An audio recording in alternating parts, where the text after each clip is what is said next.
A Sunday Brocast.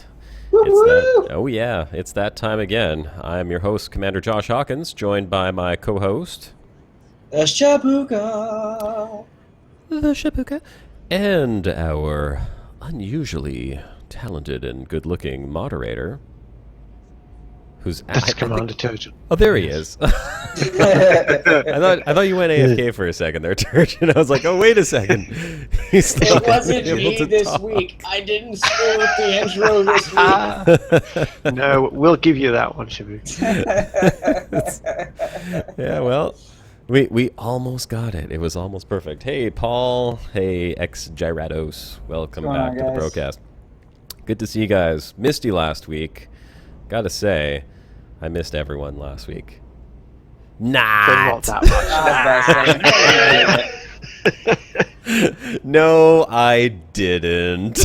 I even turned my phone off because I kept it like all I see for a week long is boot, boot, boot, boot, boot. I'm like, what the hell is going on? It's like Discord, Turgeon, Shabuka. I'm like, oh my god. I gotta turn this off. I'm on vacation. Yes.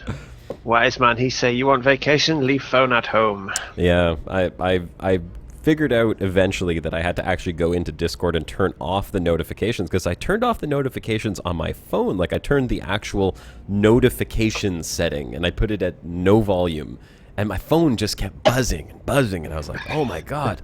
What is going on here? Like this, it just won't stop. Well, finally got figured it out. And then had a wonderful, wonderful week vacation away from... Oh, see? Just like that. That's exactly You what like it was that? doing. See, that was very unprofessional of me. I forgot to put my phone on silent. Yeah, that's it. Kick him out. Yep, I'll see you guys never Yep. again. Get out of here. Bye. See ya. Goodbye. Hey, wait a sec. That's the wrong link. I'm just trying to get the live stream up here on my screen again, as per usual, because I don't see the chat anymore. I think I accidentally closed it down. Ah, there we go. All right. The live stream is live. And let's go ahead. No psychedelic onion head picture anymore then. No, I'm going to go ahead and Paul pull that down. McLean has named us the Three Beard Grow Bros. Oh, and you know what? I don't think I got to mention this. I made a decision, and with Shannon's consent, she said it's okay if I do this, and I was really surprised because she's never allowed me to do this before. I'm growing a beard. Ugh. You're growing a beard. Oh, yes. And it's all, I mean, it's already a beard, mind you. It's just because I got lazy for like a week, didn't shave. And then I was like, oh, you know what? I think I'm going to go for it. I think I'm going to let it grow out. And at Comic-Con, this is really what started it. I was walking around Comic-Con, had like this scraggy, haven't shaved in a week sort of face. And there was a booth at Comic-Con, and I don't remember what it was, but there was a big sign that said, don't shave.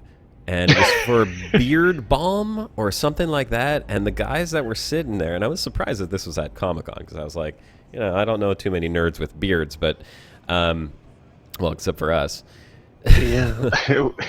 But, I mean, these guys had some serious beards going on. I was like, man, that is an attractive beard. Like, I just wanted one on my face. And I don't mean one of their beards. I meant, like, one of my own beard on my face. Okay, So, thanks for clarifying. yeah. Well, I didn't mean I wanted one of them on my face. You know what I mean. Not what I was going for, but got you. So I'm gonna have to find myself some beard balm, and I'm gonna grow this beard right out. And then look, I'm in Beerman Dock. It should be Beardman Dock, but Are you going to grow a Brian Blessed? I'm gonna grow myself You've a got real to get a beard. Brian Blessed! It's gonna be a real nice shagger of a beard. It's a man What's that, bib. Whitaker? Oh yeah.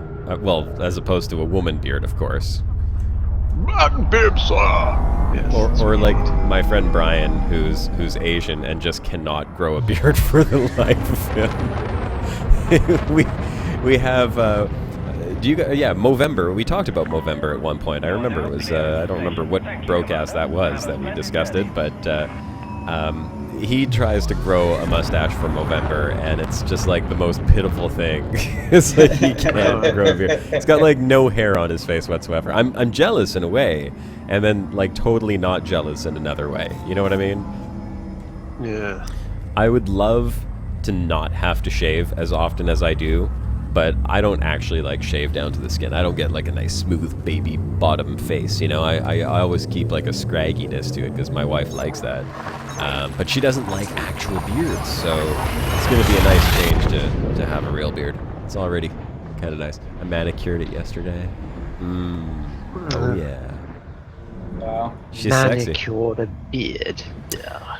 So, hey, hello, Worsted Degree 9 and Academic Dust 894. Hey, bros, what's going on? Welcome to the Brocast. It's gonna be a party. Yeah, it's gonna be a party. So we'll just sort of get into. I mean, aside from beard talk, we're gonna The best talk. Well, that is the best talk, really. Man, I can't think of anything else I want to talk about, really. Let's skip the whole unknown probe thing. Yeah, and beard cast. That's what. The Just beard cast. Straight to that. Exactly. Let's just turn it into a full-on beard cast. Hey, Whitaker, 36. Commander Whitaker, 82 from Canon. I don't know, man. The 82 and the 36 is really going to throw me off. I might just have to think you're two separate people. I'm on my way to Merope.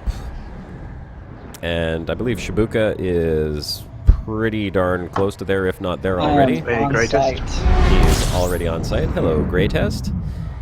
And we're gonna... I mean, we're still looking for alien-type things. I think we're going to be doing a lot more talking than anything else today, because, I mean, POI searching isn't exactly that exciting and entertaining, but we're going to discuss at length, as much as possible, all the different theories right now with this whole unknown probe thing. Man, I was so excited to go on vacation, and then like literally the day after I get there, I see this post with this picture, and I'm like, what the F is this? Like, Canon found a hidden signal, and there's like a frickin' map, and God knows what else is on this thing, and I literally spent hours staring at my cell phone while I'm like sitting on a beach, you know. Yeah. Well, Greatest says he's at Merope. Greatest is at Merope. Always drag him in. Greatest has a vast amount of knowledge. He's been staring endlessly at this thing for the past few days. Yeah, I think Greatest is. I've seen Greatest's name pop up in quite a few different places. Actually, I think Greatest. Correct me if I'm wrong, but did you not make a little video of some kind about your modules degrading? That was you, right? And hello, Colin Ford. Welcome to the Brocast. I believe. Where's the degree says? Where's the best place to get matter alloys for the engineers? It's at. You can only get them at Darniel's Landing, can't you? Yeah, Darniel's Progress. Yes. I'm actually almost there right now. I'll check how much she has. Because I bought an SRV hanger yesterday at Darniel's Progress, so I could drive around on Route 5C and look for something. And it didn't occur to me until I landed that I didn't have any SRVs in my hangar. Yeah. He stole that one. Just a little slow. Just a tad. And I'm going to turn the audio down because I can't barely hear you guys. Which means they can't barely hear you guys. There we go. I see how it is, trying to push us out already. Which body is it on, Darniel's Progress? I've been there, but I've forgotten which one it's on. It's on the one that Obsidian Orbital orbits around. Yeah, Merope, whichever. Maya A2A. That's it, Maya A2A. A2A, that's it, yes. What's up, the mother? Good frickin' evening, day, and morning to you too. It's different. Yeah, it's true. It's like different times of the day for all of us. Here, it's really just afternoon, and for Turgeon, it's like midnight or something. Yeah. Practically. Although it's like 7 in the morning in England right now. Yeah, except Turgeon, your schedule's a little off. It's different than most people, because you stay up later. I do, yes. I'm frequently up at 3 in the morning. Yeah. Yeah, I wish I could do that. I wish I could do that. I was on vacation. I was going to bed at like 12 o'clock. I got to tell you, though, what a beautiful place. I mean, if anyone ever wants to go on a wonderful vacation and go to Canada, go to Ontario, go to Lake Huron, and I'll tell you, it's called Sauble Beach. One of the most beautiful beaches I have ever been on. It was hot. It was sunny. The beach was like a tropical beach, and just absolutely gorgeous. I'm like 10 shades darker than the pasty white I was before. So I'm like pasty white level 2. Not crawling with mosquitoes then? No, surprisingly not. And you know what? Okay, yeah, cool. there were mosquitoes, but not on the beach where I was. The mosquitoes came out. I brought my telescope, and you know, here's something that I'm sure everyone here will be able to appreciate. The first night we got there, and it was a little unfortunate, it was like a very bright moon out because it was it was creating a lot of light pollution in the sky.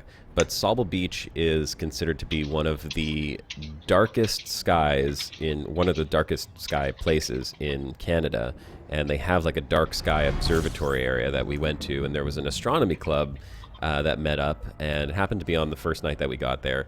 And I get there, and there's literally all these guys out there with these telescopes that just like, oh, I had telescope envy. My telescope is so small compared to theirs. But apparently it's not the size of your telescope that matters. My wife said that my telescope works just fine, and I shouldn't be upset about it. So I tried not to be, but I left it in the trunk anyhow. I was like, I'm not taking my telescope out here. Look at all these guys. Look at the size of their telescopes. Just put me to shame. So, and like, there's like, I don't know, there must have been a dozen telescopes out there, and they all have their telescopes pointed at different things, and like one of them is like an 8-foot telescope. It was just ridiculous. And I got to look at all this incredible stuff through these humongous telescopes, and just really blew my mind because like, I have to go on the highest magnification, and I don't have sky tracking on my telescope. These guys had like sky tracking, so it just sits on the object and you can stare at it for 20 minutes without ever having to touch a button or a knob or move anything. And anyhow, long story short, the last night of my trip, I remember I had my telescope in the trunk of the car, so I pulled it out, and it was a beautiful night. Went out onto the balcony, and I literally got eaten alive by mosquitoes. My wife told me this morning, she's like, "You have a rash on your back, Josh." I was like, "No, that was the horde of mosquitoes that assaulted me last night." She's sleeping. I'm out on the balcony. I'm like, honey, you gotta come see this. It's so beautiful. You gotta see Saturn and Mars. It's like so gorgeous. And she's like, yeah, whatever. The sky, stars. Goes back to sleep. I'm like, oh well, okay, whatever. Nom nom nom. Nom nom. Yeah, and then I'm like trying to bring the telescope back into the cottage we rented. I open the door, and all I see is like a lineup of mosquitoes chasing me into the room. Like, oh no. They go, look, telescope guy, get him. I was like, I'm getting eaten alive tonight. That's right. So you sound like you're on no mosquitoes. Now that is worth knowing. Yeah, so no mosquitoes on the lake, only on the roof at 1 o'clock in the morning. Yeah. But yeah, gorgeous. Oh my God. I'd show you guys some pictures. Well, I mean, you can see the video, but that video I uploaded last Sunday was not of the beach. That was actually the river that was behind the cottage. The cottage I rented was 50 meters from the beach, and the front yard, like if you go at the front door, it's all sandy, and you walk 50 meters and you're right there on this 11-kilometer long beach with a sandbar that goes 500 meters out into the water, which is amazing. It's up to your knees 500 meters out, so you're walking in, it's crystal clear, it's just hot, warm, and behind the house is this river that joins right into the lake. I mean, like, I was in heaven there. It was so nice. I didn't want to leave. Week went by way too quick. That sounds really nice. Yeah. Oh, Paul McLean, the gray is the technical graphite paint job for the Courier. Graphite. Is that what you have right now? Yep. Very It's nice. a ship that people may have seen in a recent video. Great. Yes, that Maybe. Maybe? yo. 1. Engage. Which should I get a link for that, perhaps? What, for the full body latex suit that Greatest is suggesting? Yes, I should get a link for that. No, I was more Oh, thinking dear about Lord. A couple, both of my cousins who are brothers have bright green and black morph suits. They like to bring out for random occasions, like family get-togethers and things. And by morph suits, do you mean the mighty Morphin Power Ranger suits? No, morph suits like it makes your entire body bright green. Yeah, head And, to like, foot. It's nothing. Head to foot Like morph there's suit. no face. I mean, it's just like it's a onesie that covers up your entire face. Oh, Yeah. I've seen That you those can- before. For that you can green drink in, screening even. and stuff, right? Mm-hmm. Yeah. Oh, here we go. You can drink Fuel through stream disengaged. even. You can drink through them? Yeah, you can. What in the heck is that? And they come with photo images printed onto them sometimes, so you can look like a zombie if you want. 3. Hmm. Quite fun. Engage. I do like to look like a zombie as often as possible. Yes, well, you know, it's something to do, isn't it? Yeah.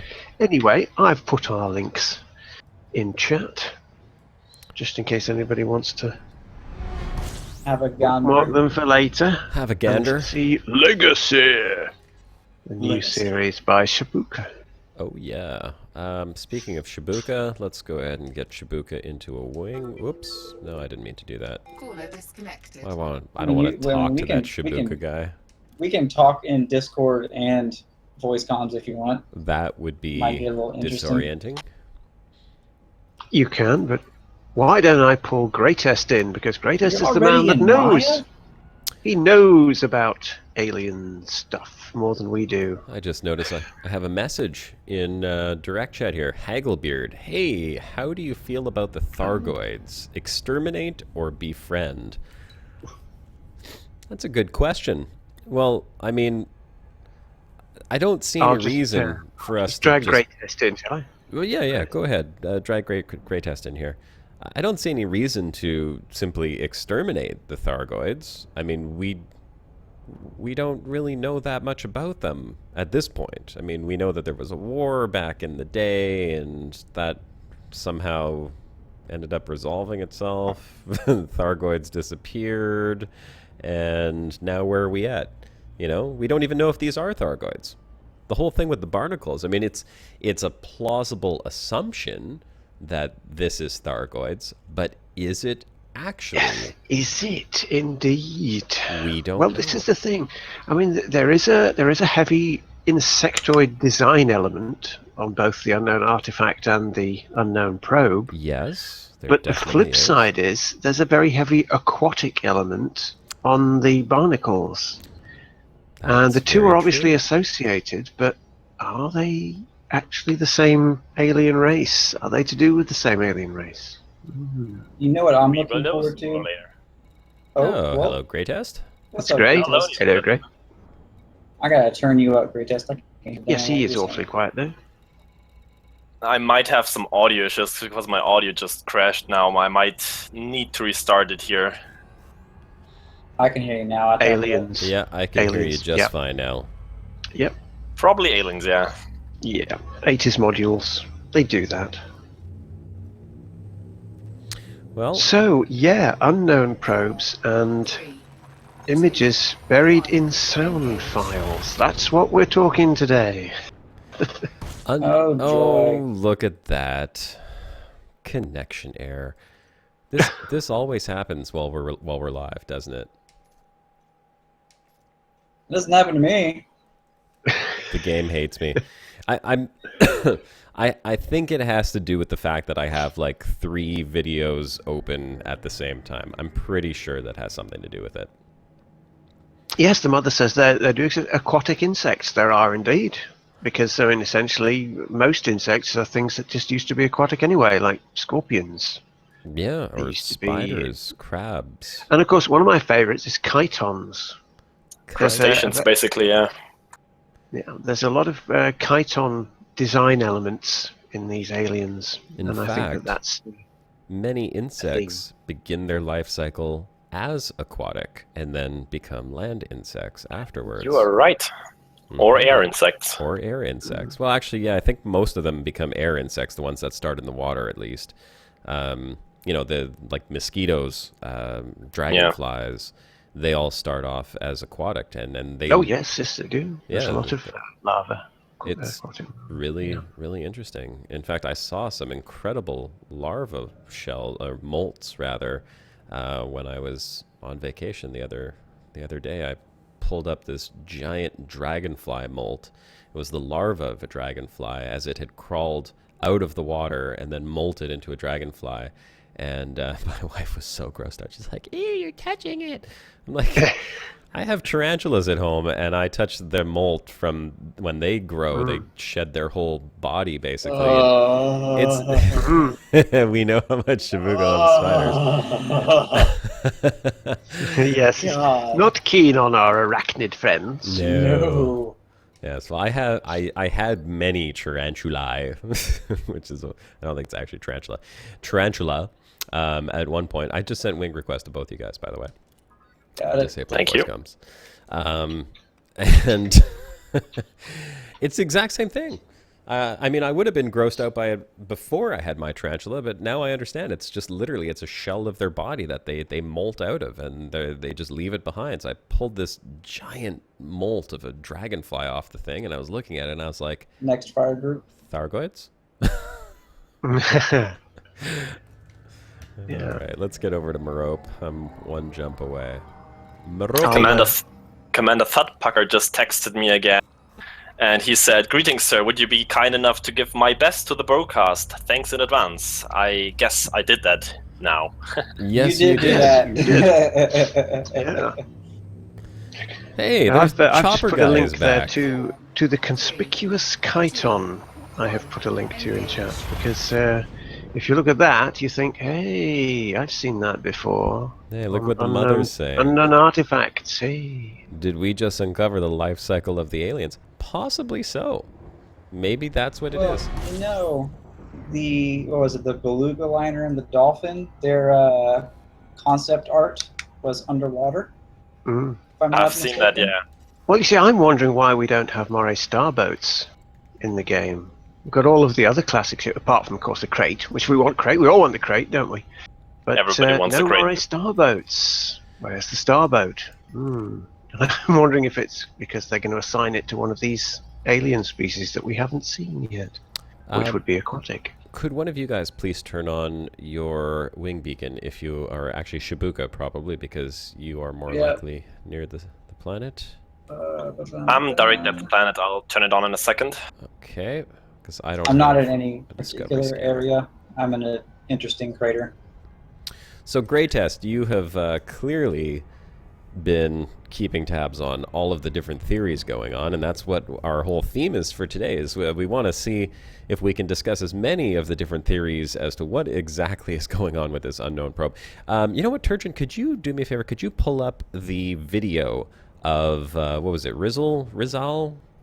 Yeah, I'll see if I can find that. We'll go ahead and play that video is definitely worth a watch. Yeah. Absolutely, that's one of the coolest videos I've seen. I was so upset that happened while I was away on vacation because I couldn't do anything. I couldn't get in the game. I couldn't really respond, and I didn't want to be sitting on my phone messaging back and forth. So I'm going to take a timeout real quick. That video that Rizzle put up, the whole unknown probe getting hawked and doing the things that it Responding. does. Yes.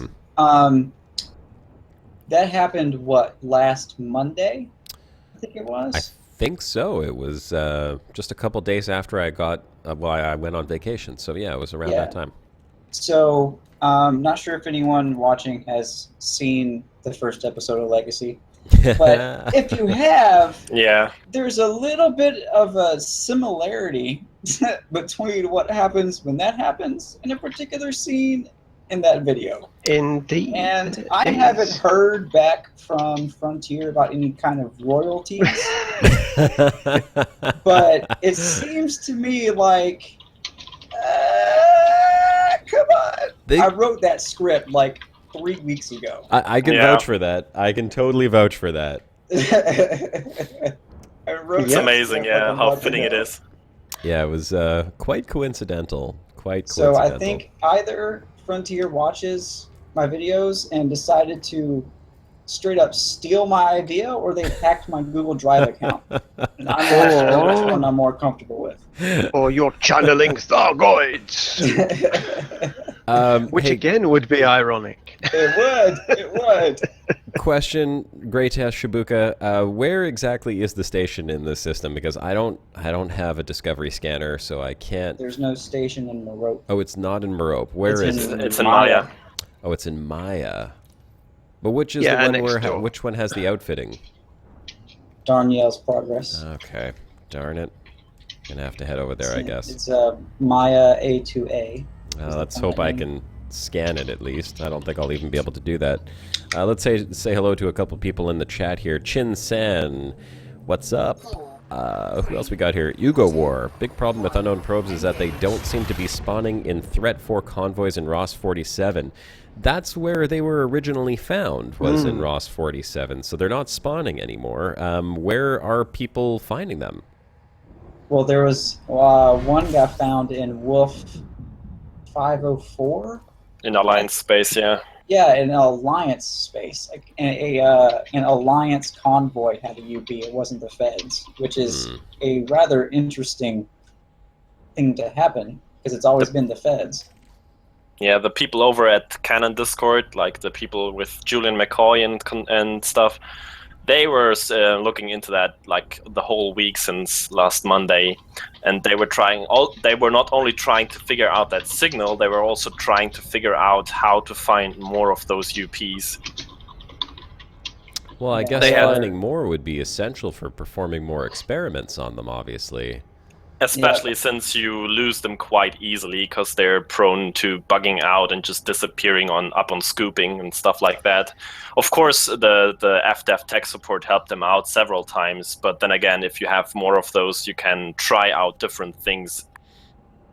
You know, that really makes me wonder, though. It makes me wonder if this was all intentional, how come they're so damn buggy? How come they couldn't get the probes to just stay where they're supposed to be?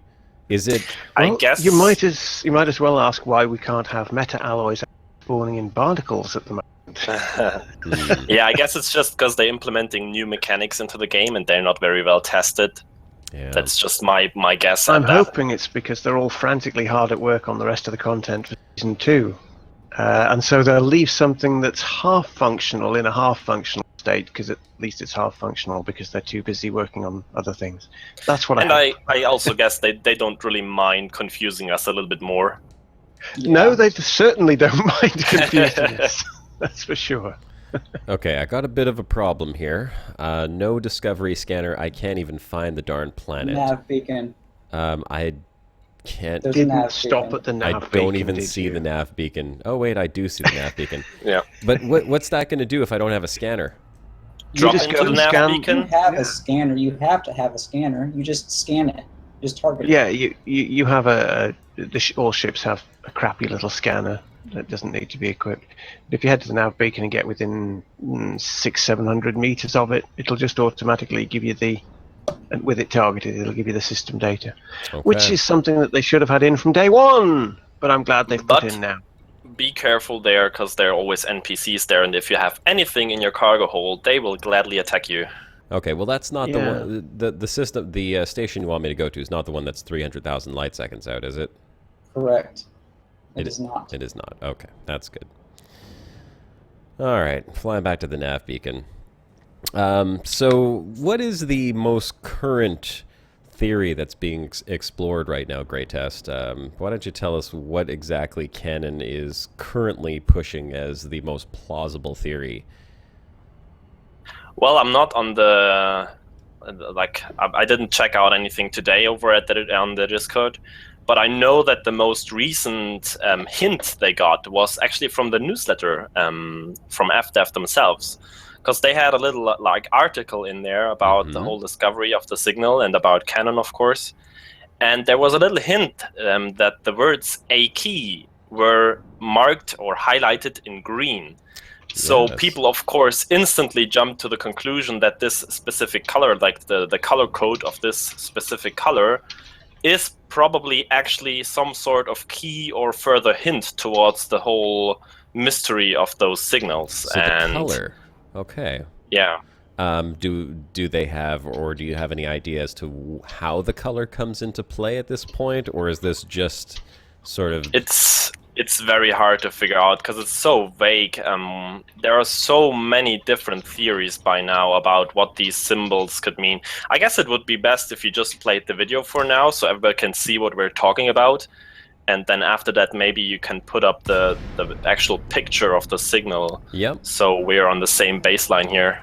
I'm going to go ahead and do that. I'm just getting over to the linked it navigation in- beacon, and then I think that... I linked it in admin if you want to bring it up on the... Nobody look in the top Painting. left. Nobody look at my stream. All right, let's watch for a second. Yeah. Yeah, hurry up and put the video up before they see me run to the ground. All right. Okay, well, first of all... 3, 2, 1, ouch. Oh, there we go. Darnell's progress. Got it. Okay, perfect. Worsted Degree, by the way, is asking if we're lifetime members on Elite, lifers with the expansion thing. Lifetime I- members? I have... Yeah, with the expansion thingy. Oh, well, I will be buying every single expansion. I've been playing since the beta of Elite Dangerous. I wasn't on since the alpha. I know some people have been, but no. But I will definitely be playing this for the rest of my life. As long as there is an Elite Dangerous, we will be playing. Yeah, I'm pretty sure that that's exactly what we'll be doing. Yeah, I was a late bloomer. By the way, on the subject of the key that people mentioned... Yeah, I wanted to bring that up, that you have a theory on that as well, don't you? I have a Christian? different theory, yeah. Because if you look at the... Because if you... Well, you're not actually in... Shabuka, you're in Merope, aren't you? Yep. If you call up the system map, you'll see that in the description of the system, it actually says key. It says this system is seen as the key for. But in the newsletter, and I think this is very, very interesting that Frontier does, they could have just put the word key in green if they wanted, just to show that it's the But word they said that's in a green. key. A key, and I think that's not an Yeah. accident. I think they mean a key as in the key of A, as in music.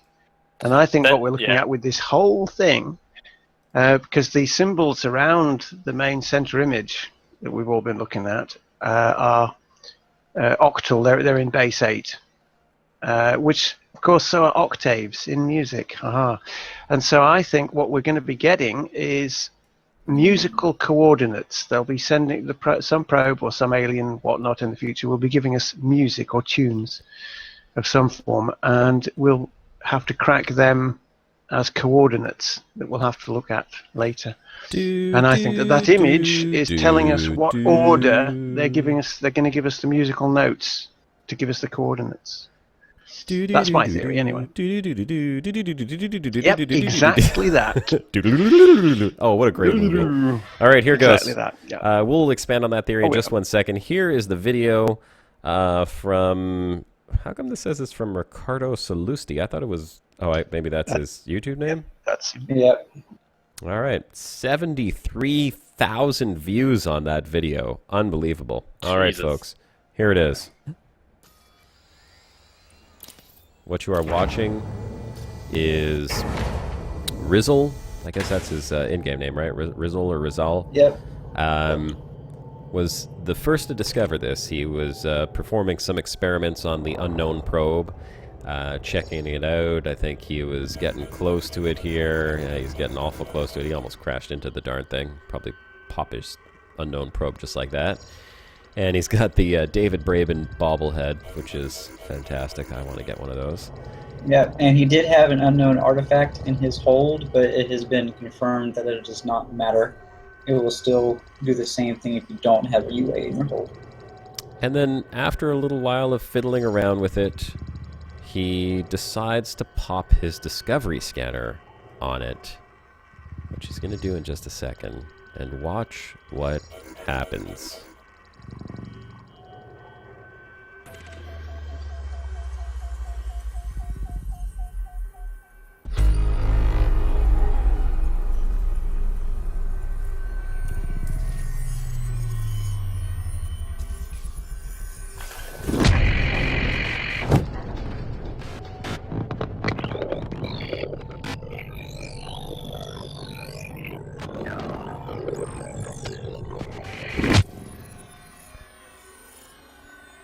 Trippy. Oh man. All right, I'm just going to back that up one more second. Now, one thing I noticed that was a little interesting on this. Oh, wait a sec. Get out of here. Putting video. One thing that I noticed that was interesting is that when he sounds his discovery scanner, there's no little progress bar. Normally get the little... You don't have to have your hard points deployed in order to do that. Yeah, that's true. Yeah, there's a hotkey for it. Okay, maybe that's why. I always deploy my hard points every time I sound the scanner. Let's watch that one more time, just because it's so darn cool. And listen to the sounds that it makes after it responds. So first, you could see it interferes with the systems. It knocks his ship offline.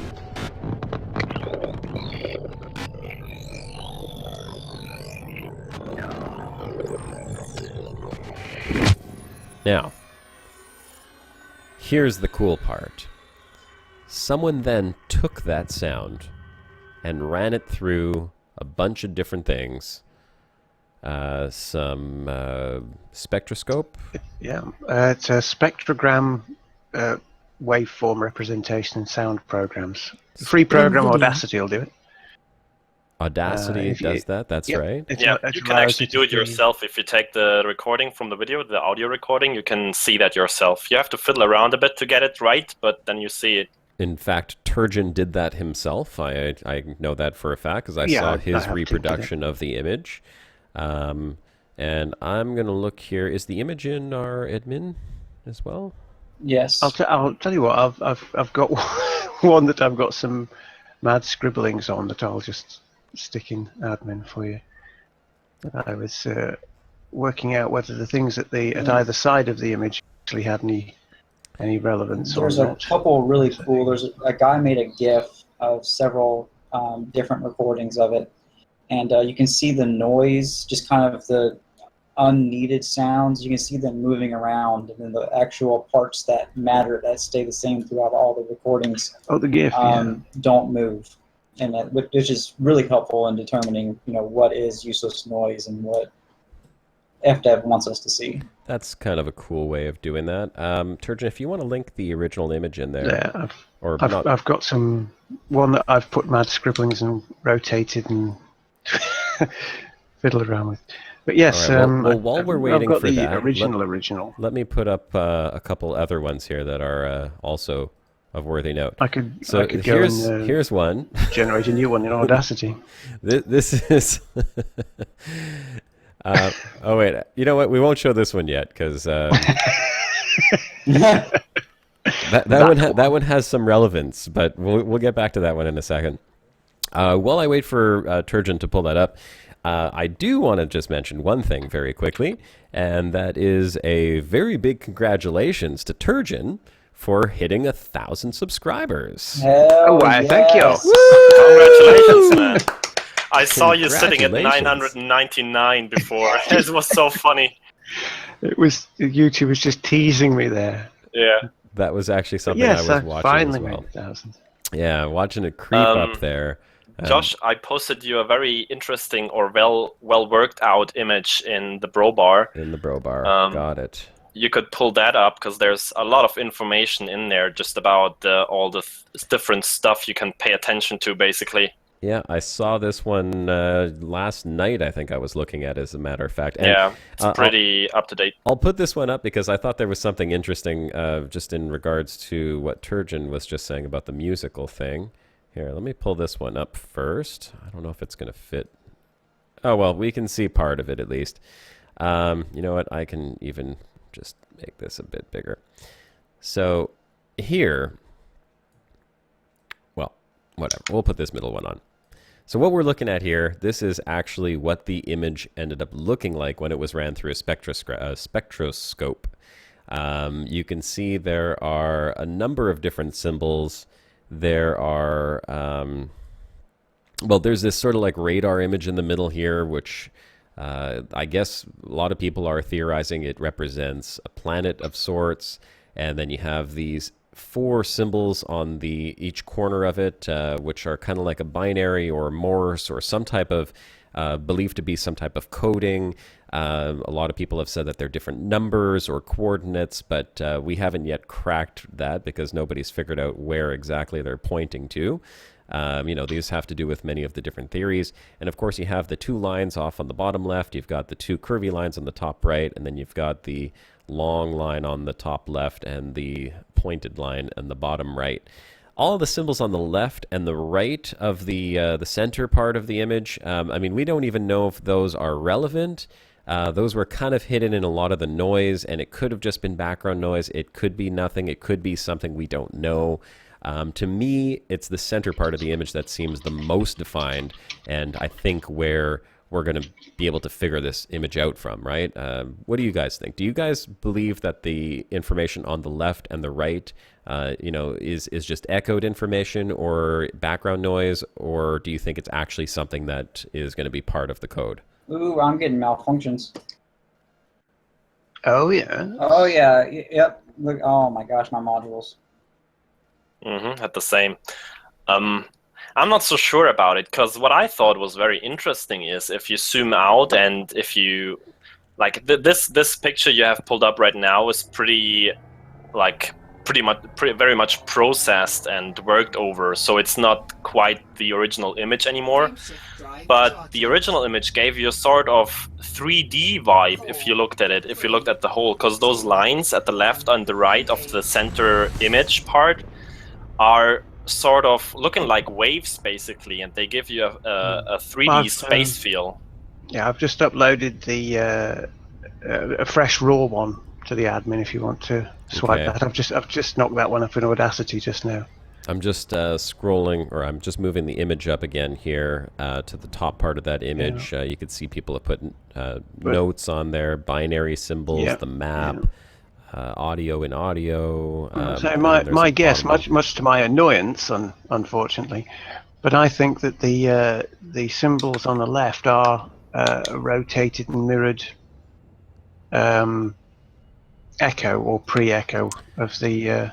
It's actually the radius line on the bottom right of the globe in the middle. It's kind of what that's what I think. I would love them to be something else, but my gut feeling is that they're actually just echoes.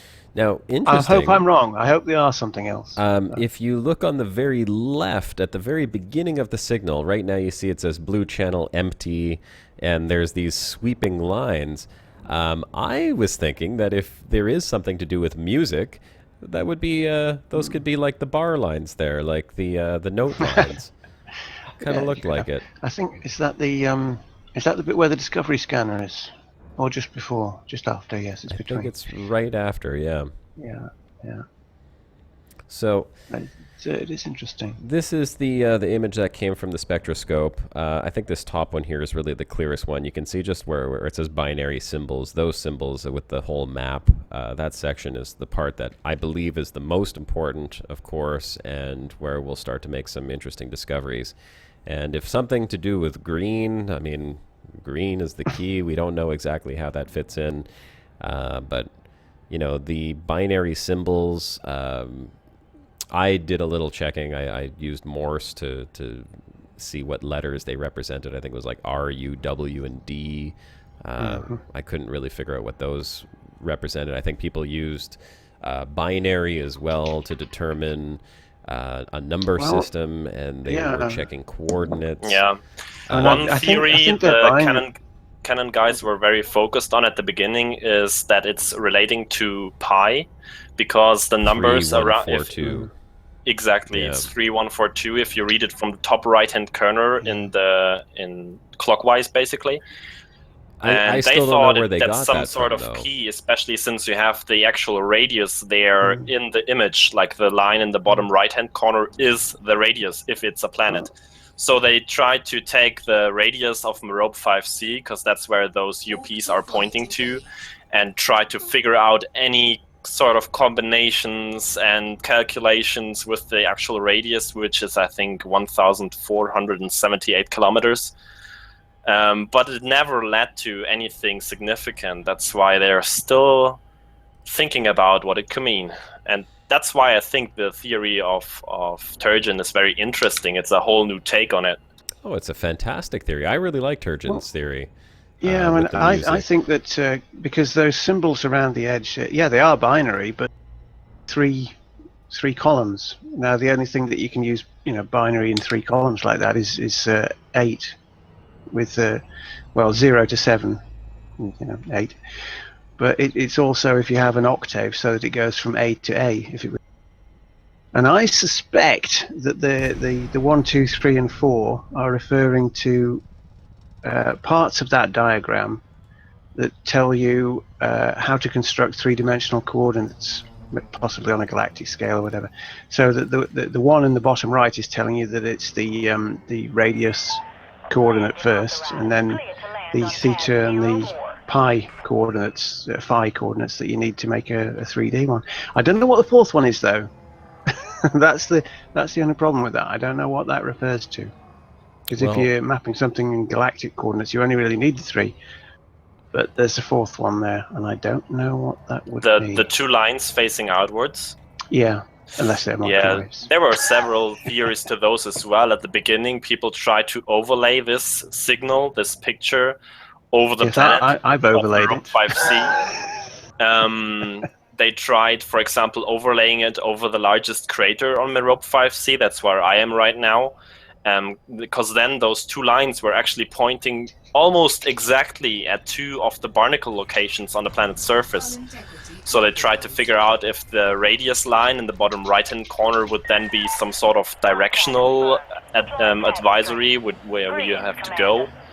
But they flew along that line for several hundred kilometers and didn't find anything. well, So here is another overlay that I saw, and I thought this was oh, hey, wait, did that not want to open? Why does that not want to open? Let's see if we can get this again. Okay. Okay, well, this one doesn't want to open for some reason. This was another overlay, but it was an overlay of the galaxy itself, which was very interesting because the way that it was... why doesn't that want to work?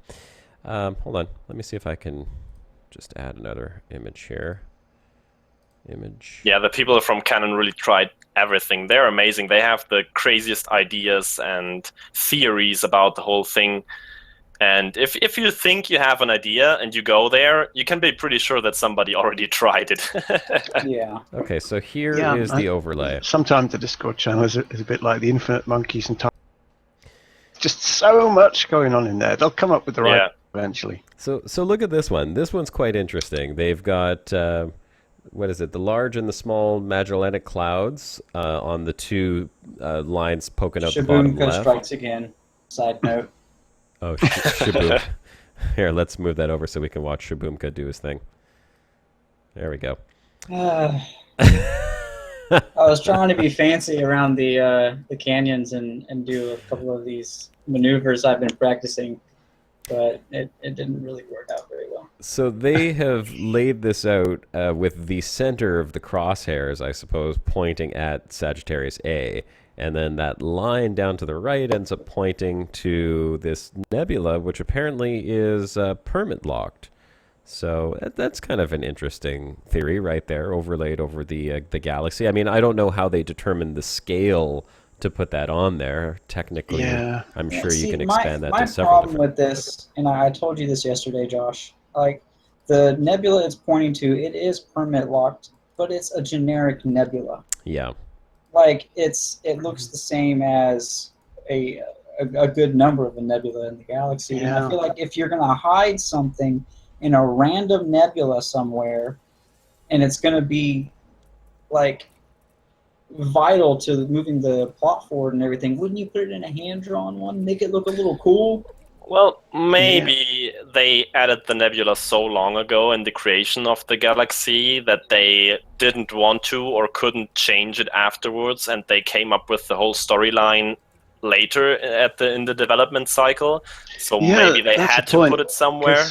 They might have put these generic nebulae in as placeholders, but they reckoned without us crazy explorers who just go out and look at everything the first chance we get, and they're probably going, no, don't look at that, no, we've got to change.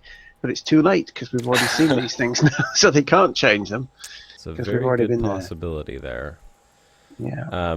I'm going to show the other image here, The which other overlay. the other overlay, which I think is probably much more in line with the real truth that we're looking for. I was literally scrolling up in the Canon's Discord for the last, I don't know, 10 minutes, and I arrived yesterday afternoon. It's so crazy what's going on over there.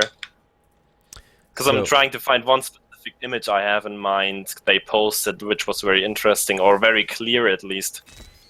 So this is Turgeon's theory, of course. Yes, this is my thing.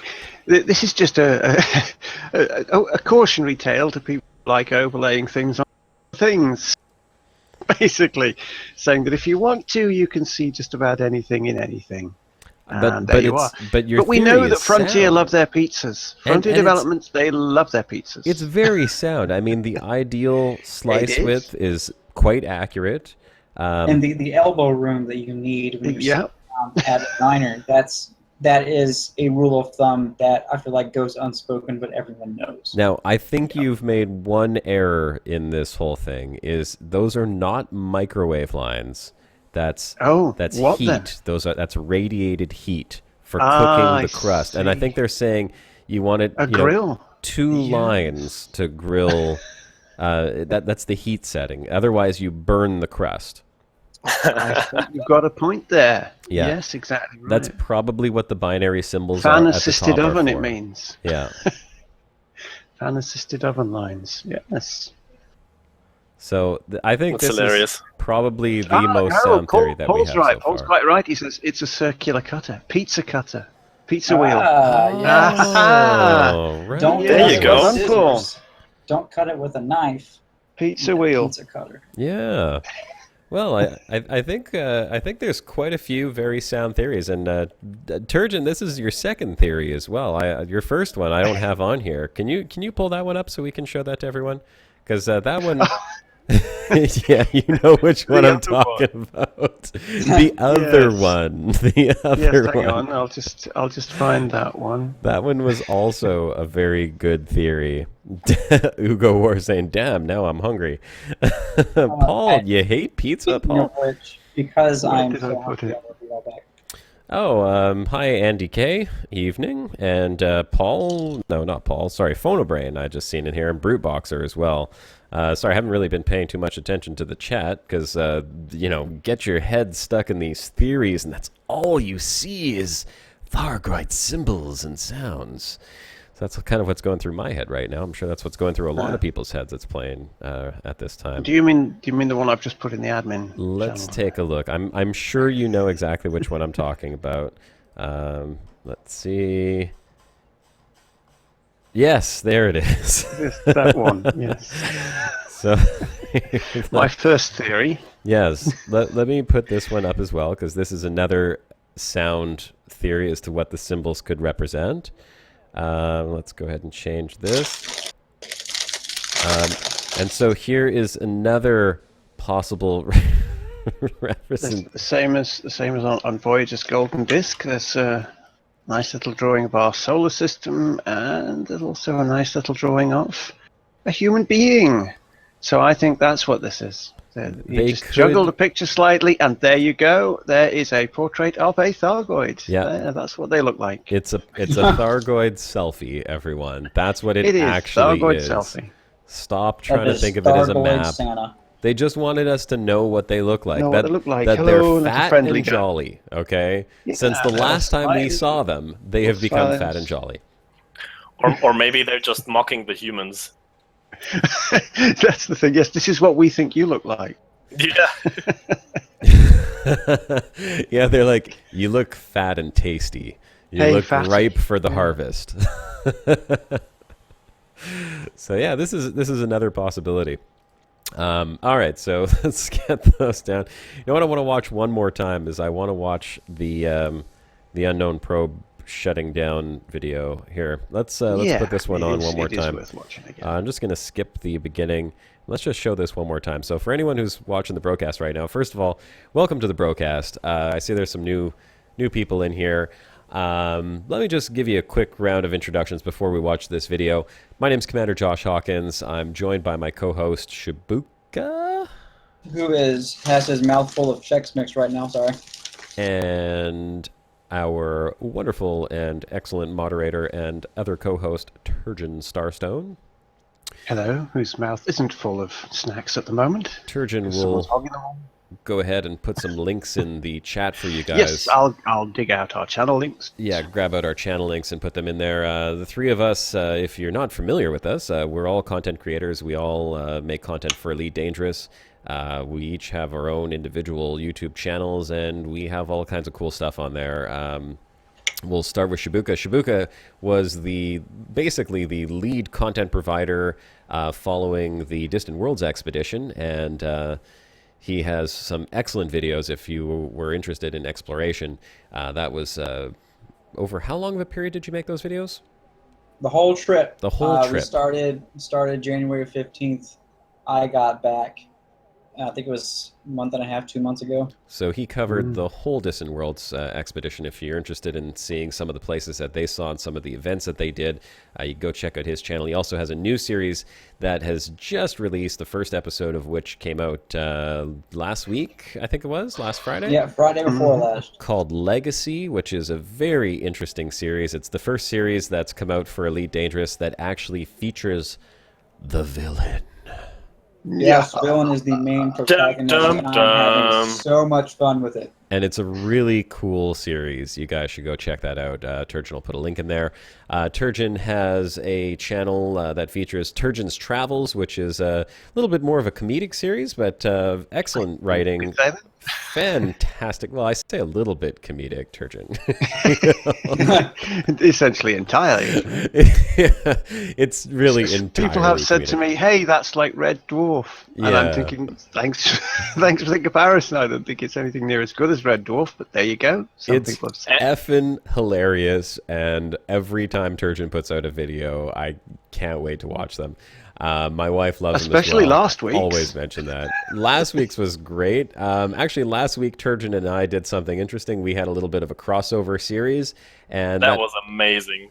Thank you, Great Tess. I'm glad that you liked it. Well, it seems to be it has not been resolved yet. So I know. There is more to come. there is more to come. And so his series crossed over into mine, and my series is called Exploring the Milky Way Galaxy. My channel features a few other videos as well. I do patch updates and some funky little videos. I did one, how big is the Milky Way Galaxy in Elite Dangerous, or how big is Elite Dangerous? That was pretty popular. Thanks, Worsted. What's that? I was just saying thank you to Worsted. He just subbed to me. Oh, yeah, there you go. Yes. And so, yeah, the Exploring the Milky Way Galaxy series is a little bit more of a serious space drama, but it's also chock full of science because I like to put a lot of science into my series, and you'll have episodes that are basically just all science. You'll have other episodes that are a lot of drama. But you should check out all of our channels if you like that kind of thing. And if you like this video, of course, if you like the broadcast, if you're having a good time listening to what we're talking about and you enjoy this type of thing, we do this every Sunday from 3 till 6. Although today it's going to be a little bit shorter than normal. We'll see. Maybe we'll keep it going until 6 o'clock without Shabuka. It's just Shabuka's got to kick off a bit early. He's got a previous engagement, which I can't say how awful that is for him to do that to us and just leave us here. Well, it is a work think picnic you that just I'm did. being dragged to by my wife. So I feel like that's a good excuse. You can't say no to the wife. We know I mean, that. you can, but it's just not, good for your health. Exactly. So, and I understand because I'm married as well. But I mean, yeah. Let's say it's the only acceptable excuse. That's it. Let's not Yes. have that Yes. happen again. We'll go with that one. Okay. So, if you like this, if you're enjoying the Brocast, please go ahead and hit the like button on our video, and please feel free to subscribe to our channels if you want to get regular updates and see when we update our videos, of course, with our series. We usually do it once a week. Here's the video of the unknown probe being scanned by Rizzle, and watch what happens to his ship when he scans this unknown probe. If you haven't seen this video, this is definitely something worthwhile watching. Here he goes. He's sounding his Discovery scanner. I thought this was fake when I first watched it, but it's not. It's been duplicated and performed by several other Canon members. Here goes. Ooh, ship getting hit by some type of EM pulse, shutting down, and then this creepy sound. Hell of a creepy sound. So the unknown probe is responding back to him with some type of audio signal, and that's been broken down and put through stereoscopic. Oh wait, no. Spectrogram. Spectrogram, and this is Yes. what it's turned up with. Audio spectrogram. No, it wasn't that one. Well, it's this one here, but this is overlaid on the Not that Milky one. Way. It's not the best image. Hold on, let me get the other good image back up there one more time. Yeah, this one will do. If it works. All right, there we go. Well, this is a triplicate of what actually came up, but I'll zoom in on this part here since this is really the important part. This is what showed up in the spectrogram of the audio. So some type of map with a binary code system or some type of coding system here that we believe is very similar to the Voyager probes that we sent off in the 70s. And this is going to somehow give us the information we need to decode this image and hopefully lead us to dun dun dun aliens. Something. Maybe pull up the original image for once so people see how it actually looked like when people put it through the spectrogram. Yes, let me go. yes, Because this is all painted I over. posted that in admin above You the did post that in the selfie. admin. Yeah, Which? Oh yeah, here it is. The pink and blue one. that's the pink and blue one. Yeah, All right, here's the pink and blue. that's how Audacity defaults to show it. You can put it in scale as well. All right, let's. It's more fun looking like a bunch of sweet packets, really. It does look cool. This is Because very obviously cool. people like pointed out all the important stuff. I don't think they made any mistakes there, but if you see it in the original, you can make your mind up yourself. Maybe you have some new ideas as well. Just let us know here in the chat. It would be amazing. Absolutely. Well, this is why we're here. Oh, here we go. Let me just make this a little bit bigger so everyone can get a good look. This is the unedited actual image of the spectrograph that comes out of Audacity. You ran this through? Yep, that's just in Audacity. Yeah. So this is what The came current through version of Audacity. Audacity, I should stress, because the previous one that I had before doesn't actually have that spectrogram analyzer in it. So the current one, yeah, it just comes up with that when you run it through with a few certain settings, So and there you go. So this is what we got. This is what came out of that sound of the unknown probe. You've got this. Yeah, it's on a frequencies from 0 hertz up to 20,000, I think it is. Yep. On the side, on the It's- bottom, and it starts at about 1500 hertz or so, up to about 1700 is what that is. Oh, let me just quickly respond to Miso Bumblebee. Logarithmic. Says congrats on getting married, Josh. Well, thank you very much. I got married 2 years ago, but we just never went on a honeymoon. It was a little hard for us to coordinate that. So thank you very much. That was our official honeymoon from 2 years ago, getting married. Although it feels Now just like it's complete. yesterday. It feels just like yesterday that we got married. Still paying the debt off for that. That's probably why. I get reminded every month that I got married. It's like, hey, you still owe. I'll get round to having a honeymoon myself one of these years. Decades, maybe. The honeymoon is not as important as making sure It's you not, have good no. communication and Yeah. good everything else. And here's the most important thing I was told when I got married. 2 very important words that all husbands need to remember. Yes, dear. ma'am. Well, that one works too. I'm a little more polite than you, I guess. Yes, ma'am. Yes, dear. Yes, ma'am. Yes, honey. Yes, sweetie. As long as it starts with yes. So I'm going to get rid of this image here. This is the spectrogram image of the unknown probe, the sounds that it made. So a lot of interesting things in there. You guys take a look at this. We'd love to hear what your theories are. If you have any ideas that we have not already discussed so far in the Brocast, please put them in the chat. We are monitoring the chat. We would love to hear what you guys think about what is actually being shown on this image. In the meantime, let's get back to business. I am at Merope 5. No, I'm not at Merope 5. I'm one system over. And And Maya still, aren't you? I'm in Maya. I just grabbed a planetary vehicle hangar, And I'm going to head over to Merope 5C. Now, why are we going to Merope 5C? Who wants to give us a bit of information as to why Merope 5C is the place that we're checking out? 5C. Well, Shabuka? I would love to, but go ahead. No, Gray, this is your turf. Go on. Okay. Because it's all about Well, rock it's ratting. pretty isn't simple, it? actually. Rock ratting territory. Yes, we actually did some surface prospection and survey with the Canon guys. But it's pretty simple, actually, because the UAs, the unknown artifacts, were all pointing at the star of Merope, and the UPs, the unknown probes, are actually pointing at Merope 5C, at the planet or the moon in that case. So yeah, they basically took the UPs to the system and saw that they were not pointing at the star but at the planet, and so they figured that's an important hint there, definitely. That does sound important. And 5C is important because it has barnacles on it. Merope Exactly. 5C. 5C seems to be like the middle of the center point of the Barnacle whole alien sphere, thing at isn't the it? moment. Yes, that's right. That was Which, the first I haven't got a planet. picture of. Yeah, the first planet where barnacles were discovered is Because Merope there's 5C. a kind of sphere that you find unknown artifacts on the circumference of, isn't there? And the center of Yeah, that I think it's sphere 135 is light Merope. years around Merope is where you find the unknown artifacts. And they tried to figure out something similar for the unknown probes. They tried to, basically with this picture, they tried to find some lines between different nebulas or the bubble and stuff like that to figure out where you can actually find these reliably. But the conclusion was it's random, I guess.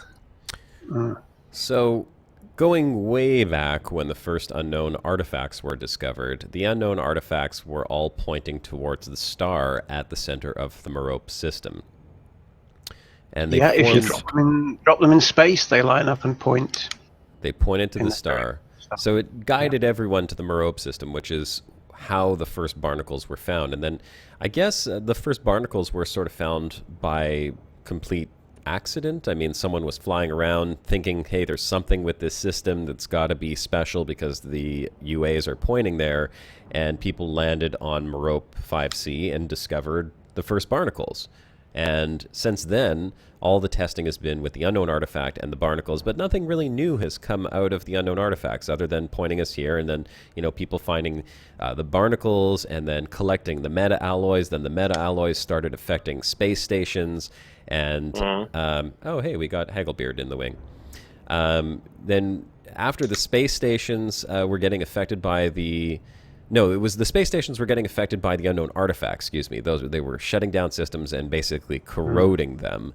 The meta-alloys from the barnacles... They decide about that it was the unknown artifacts are very fragile, and if they get damaged, they try to self-repair by taking metal from around them. Is that right, Gray?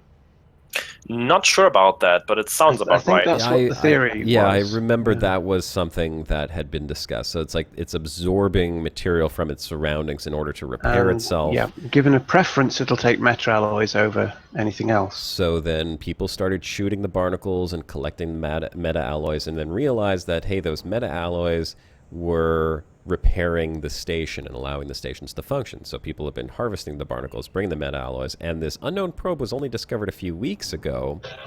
And we did a Brocast pretty much exclusive to the unknown probe and then searching for aliens, which is kind of what we're going to go back and do right now. I mean, we're not... The thing is, I mean, have any of these probes been found free-floating, or are they None have been found transported by... yet. So People they're think all that they're out transported there. by convoys. Right, because Yep. that's how the unknown artifact started, was only in convoys. And then eventually people started finding them free-floating. So people are assuming that the probe is going to follow kind of the same direction. Now, we don't know. This is all theory, of course. Yeah, all speculation. Yeah, it's all speculation. We don't All know elite much dangerous about science it. is speculation. One interesting thing to note maybe is that the guys from Canon also tried several more experiments with those UPs, and one thing was they basically gathered up in an instance, I think in space first, and they all discovery scanned the UP at the same time, and it appears that the more ships scanned the thing at the same time, the more violent and the more aggressive, let's say, the reaction was. I think an anaconda actually got like flipped around like it was nothing. That's just an interesting thing to note there. It actually seems like they definitely react actively to their surroundings and what's happening to them. That's very interesting. What's this convoy beacon on the surface of Merope 5C? That's not on the surface. Yeah, it's above the planet. Oh, that's above the planet. Okay, so that is... Never checked one out myself, but it's not interesting. The people from Canon checked them out rigorously. And There's a think it's where convoy the, carrying meta-alloys and weapons and stuff. It's Yeah. basically saying that the Federation is grabbing meta-alloys and Barnacles Yeah. down here. Okay, and so taking this them is out. all part of the Federation. background sim that's going on now with the Federation and the Imperials, the Empire that's getting involved and wanting to somehow secure more information on the Barnacles. Is that it? Hagelbert confirms that, yeah. Okay. Well, I see that there's actually a couple of convoy beacon, it looks like. Or was there just one and I'm hallucinating? There's two. Yeah, people have speculated that the points, the diagram, the sonogram image, Yeah, point to the I'm wondering. convoy beacons. Well, I'm just looking at this right now, and I'm trying to see, like, I'm sure many people have done this, and I'm not going to be the first or the last to think of this, but somehow maybe the galactic band comes into play with this. You know, it's an alignment thing. There's a planet nearby with a ring system around it, so, like, I got a horrible view out of this hauler, by the way. I absolutely hate it. Like, compared to my ass, but you just can't see a damn thing. But where's the planet? Transit van. It's Ford Transit, man. Yeah. Tell me about it. I'm sitting in the anaconda with the big fat nose in my face.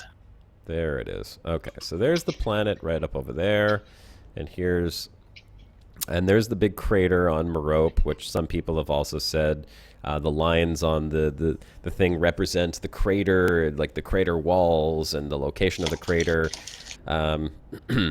And then, of course, you have the nebula in the back, and some people have said that one of the symbols represents the nebula, and one represents the planet. You know, there's a lot of different possibilities. I don't actually see anything. Like, you know, I'm pretty good at pattern recognition. I don't really see anything here looking at the planet that looks anything even remotely like the image that we see in that spectrogram. Does anyone else? And you wouldn't expect it to, because that would be like too easy if it would jump right into your eye if you just looked at the planet. Of course. That's why they looked at like the barnacle locations where they are situated on the planet. Somebody actually made a 3D model of the planet and turned it and twisted it so it fits the picture of the signal, and then they figured out that those locations of the barnacles line almost perfectly up with those lines in the bottom left corner. But then again, it didn't lead to anything, so we don't know if that's actually the right direction to further inspect there or not. Yeah, nothing has led to any fruit being produced out of this yet, and I'm assuming Not really. that the large crater on the side of Merope has already been explored and investigated thoroughly, correct? Sorry, was distracted a little bit. Oh, no problem. This very large crater on the side of Merope 5C here. Yeah, that's where I'm sitting right now, smack in the middle. Okay, so you've been checking that out. I'm sure Canon has also scoured the heck out of that. Oh, Hagelbert says he scoured that crater as well. Are there any particular coordinates that I might want to head down to while we're live streaming, you know, to take a look and, you know, investigate? Or are we going to do a wild goose chase here again and just sort of like see what we can find? Well, we could try the technique they tried first to follow the line basically in the signal, which is supposed to be the heading of 135, I think it was, maybe 315. It depends on which way around you turn the planet. Okay. So it's everything is pretty unsure. We could also check out the barnacle locations, of course, but I don't really think that anything changed there. And apart from that, no, there's not really any interesting locations. Of course, people try to figure out some coordinates from any sort of any piece of information they could get, of course. Even somebody tried to figure out coordinates from the color of the word A key in the newsletter, But by now, they of course all got checked out and thoroughly inspected. So I would say our best chance is just to randomly search, or maybe if somebody has a hint and an idea, we can go and check it out right from the chat, I'd say. Yeah, let's take a look at the chat. Anyone want to post their theories, or what you think that symbol that we were looking at earlier could possibly represent, or if you've put any thought into it and try to crack the code yourself. Let's put some messages in the chat. Let's see what you guys have come up with, and we will be more than happy to explore anything on the planet or nearby that you think could be related to cracking the code of the unknown probe.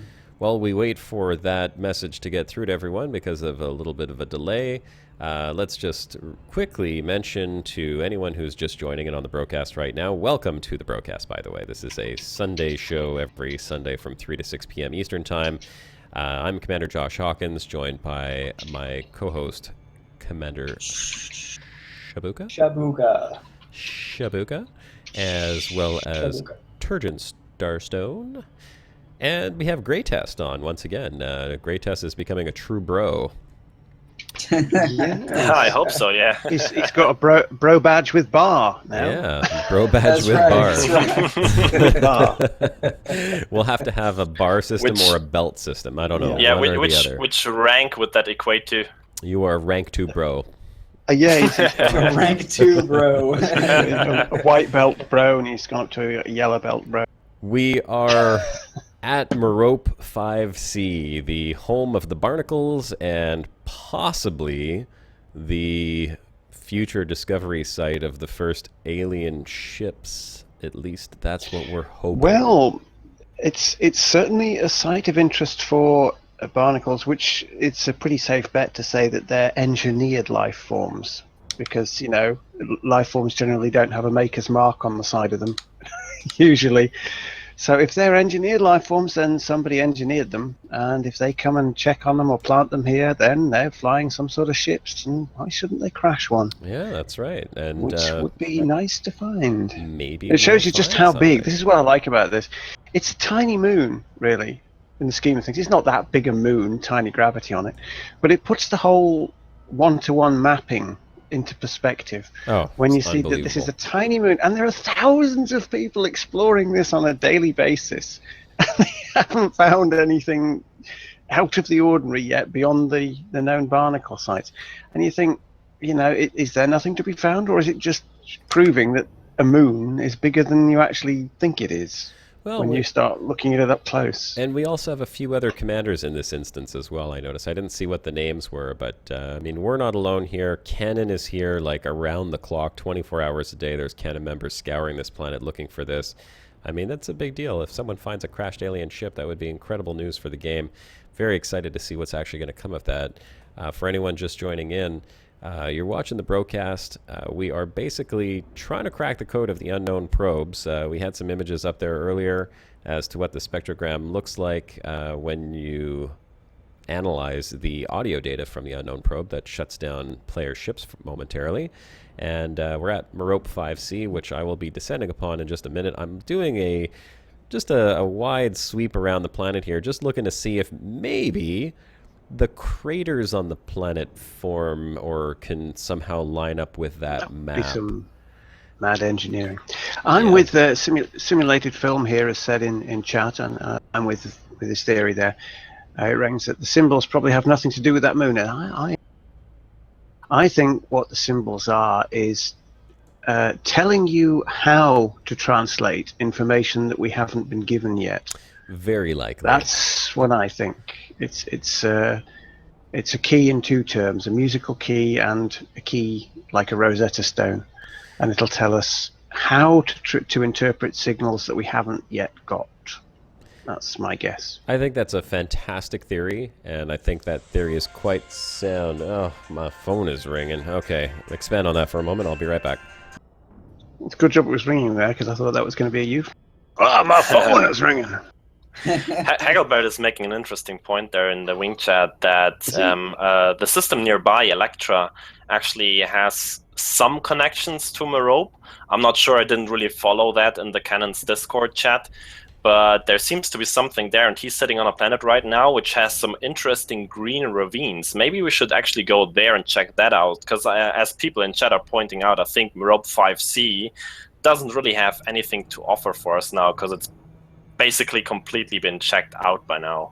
Okay, you said a planet with green ravines, and where is that exactly? That is Electra. What did he say? Electra 1. And that is in which system? Right The Electra nearby. system. Just type it in the, Oh, in galaxy the Electra map, system. Electra. Okay. Yeah. Yeah. Well, you know your Pleiades map. Oh yeah, that's true. We're in the Yeah. Pleiades. Might be nothing, but maybe at least it's an interesting view. You know what? That's actually a picture that's worthwhile putting up in here. Let me put this picture up here. Yes, for a sec. do. It's kind of interesting. It is. I love the colours. Let's see if I could pull this up. So I'm going to put up a picture here. This is, if it works. Yeah, there we go. Edit. So this is an actual picture, a real-life picture that I took with my telescope quite a few years ago, as a matter of fact, of the Pleiades, or the Pleiades. And you can see Lovely. Maya right in there.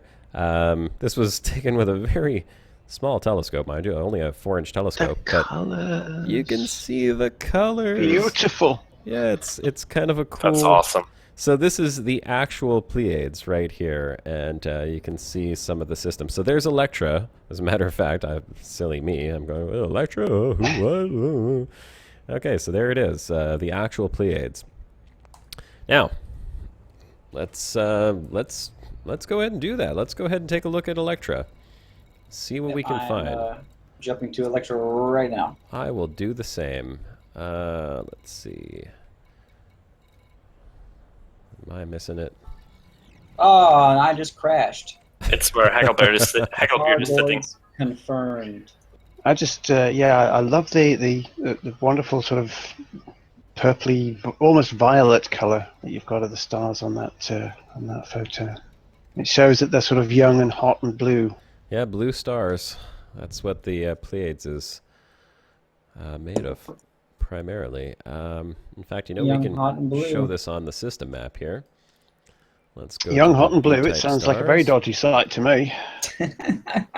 We'll go ahead and turn off the rotes, and you can see all the blue stars around the Pleiades, also known You as the wouldn't mind Seven shooting Sisters. me a wing invite? Oh, I never sent mind, you a wait, new invite. Thank you. All right. Make the jump. Jump into Josh, light you're not in speed. the... Or is it just lagging on me? No, I guess I got kicked out of the wing somehow. Yeah, Shabuka was the wing leader. We all got kicked out. Yeah, there we go. Disable voice comms. Head over to Electra. 3, 2, On my way over. engage. Big thanks to everyone for coming and joining in. Oh, and of course I crashed. There's my connection error. That's two. That's the Yeah, second just waiting time for today. mine. 2-1, is it? Yeah. 2-1 so far. So The tally of the... just a I made it. I quick made it. I'm thanks to there.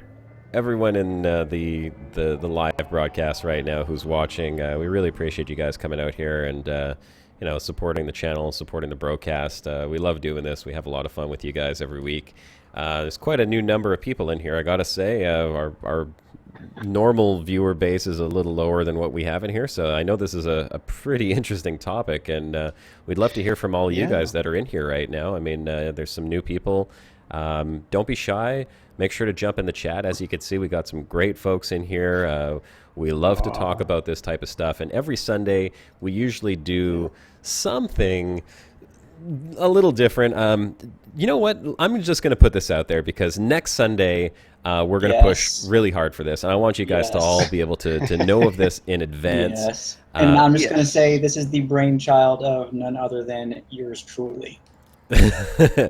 Yes, exactly. I will take all the credit for Twisted this. mind of Commander Shabuka. The twisted mind of Commander Shabuka. So, what we're going to be doing next Sunday, and I hope to see as many people join up with this as possible, because that's really what's going to make it the most fun, is we are going to do a live event. It is going to be a Sidewinder demolition derby. Yes. Yeah, you heard that correctly. You heard that correctly. Now, how is that going to play out? Well, we are going to pick a location on a planet's surface. Everyone will show up in their Sidewinders. I don't think there's anything saying you can't... Oh, there's the third crash. God damn it. I don't think there's anything... Like, we don't have any particular rules as to how you can outfit your Sidewinder, but it's not going to be weapons, obviously. There's no weapons permitted. You are going to keep your landing gear extended so that your speed is limited. And then we are basically just going to have a grand old demolition derby and see who is the last Sidewinder standing. Depending on how quickly this actually happens, it might be very quick, it might take a long time, we don't know. We may have multiple rounds with eliminations. Because if the whole thing is over in 5 minutes and we have a 3-hour live broadcast, it won't be that interesting.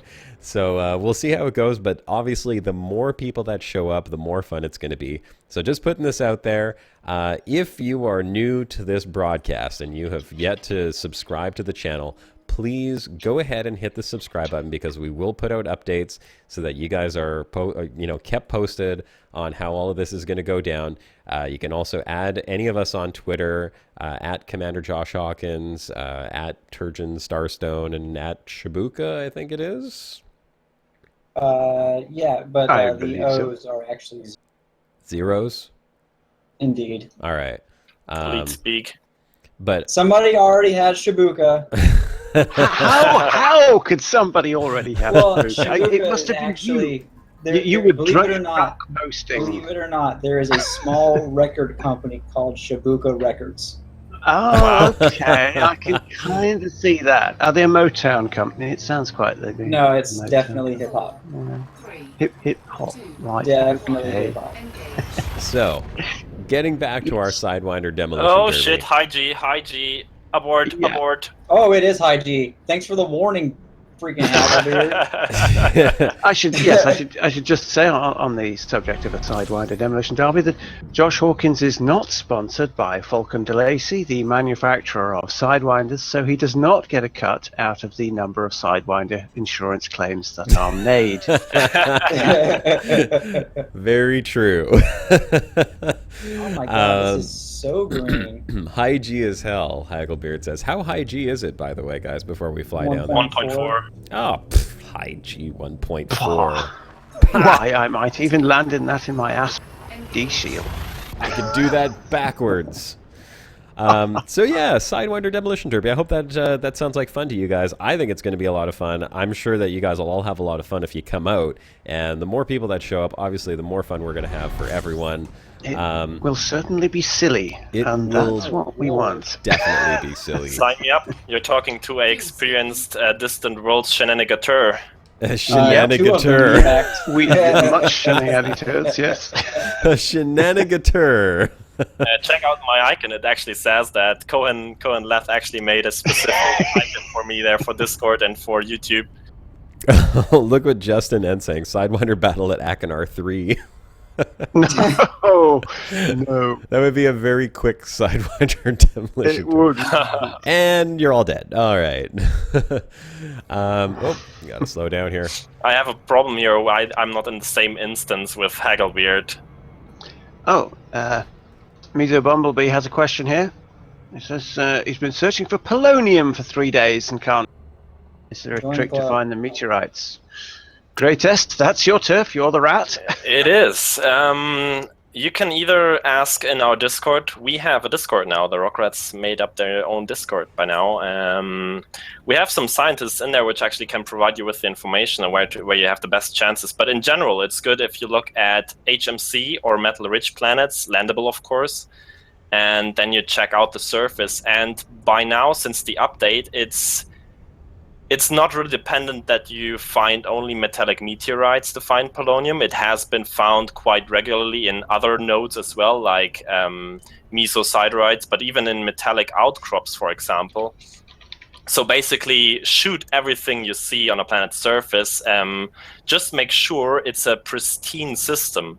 That is probably the most important part there. If you go to the galaxy map and well, basically to the system where you want to prospect, then you want to head to the system map of the system and check out the description of one of the planets with rings, for example, or one of the landable planets. And you will see a little word in the top left-hand corner which says pristine, major, or low reserves, I think. There's something in between, but this is basically the level of reserves still in the system. And if it's pristine, you have the best chance of finding rare materials. And we can also say that once the next point patch comes out, I believe that's when they're adding that in, the surface scan? Yes. Yes. So the next point patch is going to... I mean, look, if you're doing this right now and you need the polonium immediately, just do what Gray Test told you to, go to those high metal content planets, try to find pristine. But once the point patch comes out, you're going to have the ability to scan the surface of these planets, and it's going to tell you what type of metals you're going to be able to find on the surface, which is going to make that a lot easier as well, because you'll probably have different grades as far as the reserves on the planets Yes. for the individual For material now, types.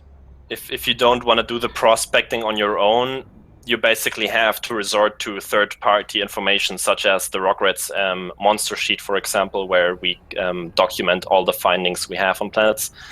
There you can actually find the planets which specifically have polonium on them. Because of course you can be unlucky and you find a planet where the very rare material is something else and not polonium, and then you have to actually go to a different planet because there's only ever one very rare material on one planet. Oh And my god, this is so green. you guys are... Well, you found some green canyons you're checking out? Yeah, green is not it's like common. there's moss growing Yeah. in these canyons. Okay. Green is not a common color out there in space. I just No really green want to check this stars, out. not There's, many I'm just green going to go ahead and put planets. this out here. A key was in green. you're absolutely right. Oh man, we're on. Oh. Somebody call Canon. Ooh, conspiracy. I want to check out this one particular crater just because it looks really cool. So I'm going to go look at this crater here real quick while you guys check out those canyons. And I'll let you know as soon as I find the alien ship in here. Yeah, just in passing, just let us know. Throw me a Yeah, text or just a little something. notification on the side there. Oh, yeah, right. By the way, guys, here, I found the alien ship. So, yeah. Go Let's and- continue on. Sidebar. Guys. It doesn't look green on my screen, or at least not in Shabuka's little corner there. But that's probably Well, I'm just not in me. the green area anymore. Hold It's on. a subtle green, but it's very Yeah. noticeable though. It's Here like you the, go, the here's- the walls of the ravines and canyons here are completely in a very light green. Well, let's find some POIs and see what we can find on the surface of this planet, if I anything wonder if at this all. is a reflection of the Pleiades. Could be. I mean, it very Because well could be. if I get up close to it, it almost looks brown. It's a brown green. It looks like somebody is sick and went to the bathroom all over this canyon. Maybe. That's disgusting. My That's bad. exactly what Some- happened. Sometimes things come into my mind, and I can't stop them from coming out of my mouth. Yeah. Yeah, Shabuka. Talking about things you can't stop coming out of your mouth. Oh god. Oh lord. I'm not sure if we want to continue that train of thought. I just flew right over a POI here, so I'm whipping around while I'm still in orbital descent. Oh, there, my glide is complete. I'm going to go see if I can find this POI, although I think I'm a fair distance from it now. Yeah, so if you're just joining in, we have just arrived at Electra. What planet is this Uno. one? Of course, I can't scan the planet, so I couldn't tell you what planet it is. Someone want to give us the name of this planet that we're on? Electra 1. Electra 1. We're on Electra 1 because apparently it has green canyons, which Shabuka was just flying over. And we know that the key, as stated in the most recent newsletter, they mentioned that everything was, that the unknown probe information was a key, was in A key. green. In So green. we're investigating the possibility that maybe that green has something to do with the green on this IG planet. And by investigating the possibility, you mean you're clutching at a particular straw that Yes. the green might have had some relevance. Which it Clutching at a most green likely astral doesn't. straw. But hey, you don't know until you try. That's right. And you know what? If it is, then we'll all be very happy because we'll capture We it will. on the live And broadcast. I'll say, hey, I was wrong. And so yeah, that's what we're doing right now. We're trying to crack the code of the unknown probe. Should I go ahead and play the video again? No, I'm not going to play the video again. Let's just put up the image. Let's get the image up on here, shall we? Where is the image? Is this one? Oh, that one doesn't work. I don't know why that one's not working for a sec. No, that's the wrong one too. Yeah, it's the one where Jim Kirk looks at it and says, this is what it would sound like underwater. That one. Yeah, that one. Brocast. Here it is. There it is. So this is the image that is produced by a spectrogram of the unknown probe, or at least the sound that the unknown probe makes. And When it's poked with the Discovery scanner, it squeaks an alarm and says, "Oi!" And that's what it says. it says That's this. the thing. We still don't know if this is a message that's intended for us, or we've just managed to trigger something by honking it with a Discovery scanner, and it's actually meant to be for its own people, but it's just triggered by us honking it. So we don't know. It could be for us. It could be not for us. Whatever it is, it's certainly got a lot of people intrigued, and We've it has got it gone now, out yeah. pretty much everywhere. I mean, it's been to the media. The media's, Yeah, Lead plenty Dangerous. articles about it. All over Reddit. All over Reddit. Canon is in a big old buzz about it because here, I think I found this POI. I'm gonna see if I can get a better view of the POI that I'm coming up on here. It's all over Reddit. Canon is going crazy over it. It's pretty interesting news. This is the first new information that we've had since the discovery of the unknown probe. And I'm a little surprised that nobody honked their Discovery scanner at the unknown probe before. It is strange. I mean, They there's did. only two things you can They do. did. They did. Yes, that's why they are sure it's connected to the story now, because they did it before and it didn't do anything. But at some point in the last few weeks, there will have been an update which activated this function or whatever of the unknown probe, and now it does this. So it did not do this before, and that was confirmed. Nope. All right, well, Yes, I mean, as I said, Canon they try everything. Oh, I would imagine so. That's why I was like, I can't believe that nobody had done that yet, you know? But we know that it does it now. I'm going to go ahead and get that image out of there.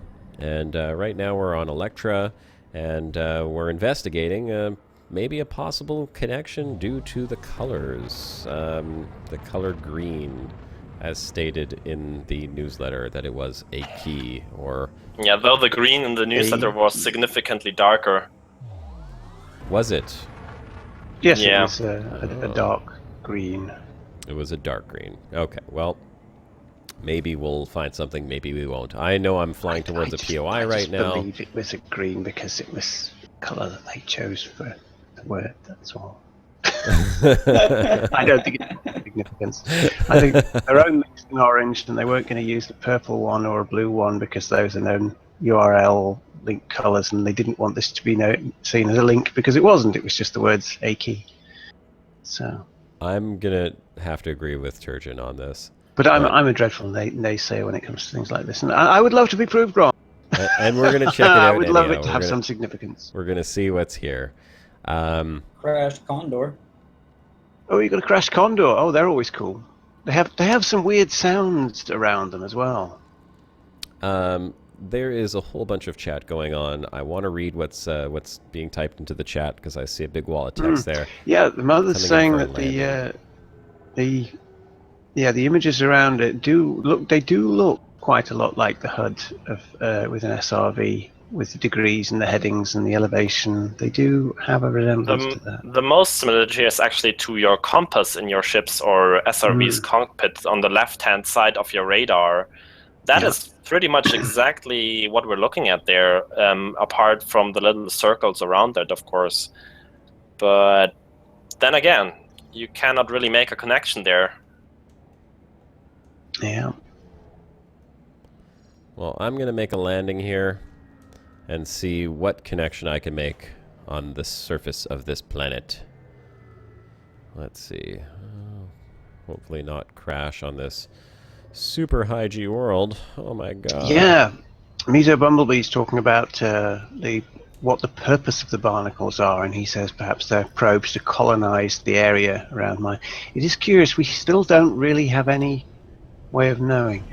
I mean, it would be tempting to say that the unknown artifact is carrying seeds, if you will, for the barnacles, because it looks like it's got a little rack of cargo canisters on it, the unknown artifact. And it would be tempting to say that it's a seed device and it plants the barnacle seeds that are meant to put there and harvest meta-alloys for whatever purpose. Andy is saying, is the but we line don't not know. telling us to fly 45 degrees south from the equator? Well, actually, I don't think it's a perfect 45 degrees. Someone's actually measured it out. It's Shabuka? about 40. 40? Yeah. It's a few degrees off from that. It's about 40 degrees, but Well, And then that's again- the one problem with the fact that it's a sound file, is that you have, first off, you have to show it logarithmically rather than linear to get it to be a circle rather than a pair, and then you have to define the logarithmic scale at the right at the side into the frequencies properly. So it is possible that it is actually 45, and we just haven't Well, the thing found a way is of measuring it. if you look at the way the line actually lines up with the grids on the planet, the supposed planetary surface, it doesn't go through the corners of all of them. You can tell that it's off by a smidgen. Yeah, when I tried measuring the two lines bottom left, I couldn't get them to point directly at the center of the circle. Just marginally off. That But actually that might be down to the the way I was. logarithmic thing, yeah. Yeah, I was measuring it. I say And my you- own and guess you is that never- the image doesn't mean anything itself. It's just telling us how information is ordered. It doesn't have any information in it itself. That's my guess. Yeah, I think so as well, because you cannot make too precise measurements there, because you don't know how precise the image or signal itself actually is. I mean, the lines in there are rather thick, and you have all the noise in there. You basically can only estimate. There's no way to measure the exact precise angle there. So finding something, for example, on a planet is a very hard task, because you need precise coordinates to find something on such a huge planet. yeah, and these planets are huge. Let's just They are. quickly discuss the scale of the planets. I mean, Merope 5c is a relatively small moon in comparison to, say, the Earth or any of the other planets in the solar system. But even something the size, half the size of our own moon, is tens of thousands of square kilometers to scour. I mean, like, even if you had an entire horde of people doing this for you, it's almost impossible to cover all of that. Yep. Yeah, so it is one of these things that gives you the perspective of just what it is that you're actually flying and driving around when you come across something like that. If anybody's watching this and going, wow, I just discovered zirconium for the first time, it's because on this account, I have never actually done any surface mining whatsoever. Although I will say that I love, not high G planets, but at least 1G or more planets for surface mining. It's so easy to pick everything up. It just falls right down to the ground. I feel like when you get onto the high G ones, you shoot them and they just sort of... they're not even falling out. They're like someone's throwing them out of the rock thing with difficulty. Now, I did land in a POI. I'm going to see if I can figure out where the actual POI is, because it's inside this big old crater here. But I don't know where exactly. And I can't hear my surface scanner.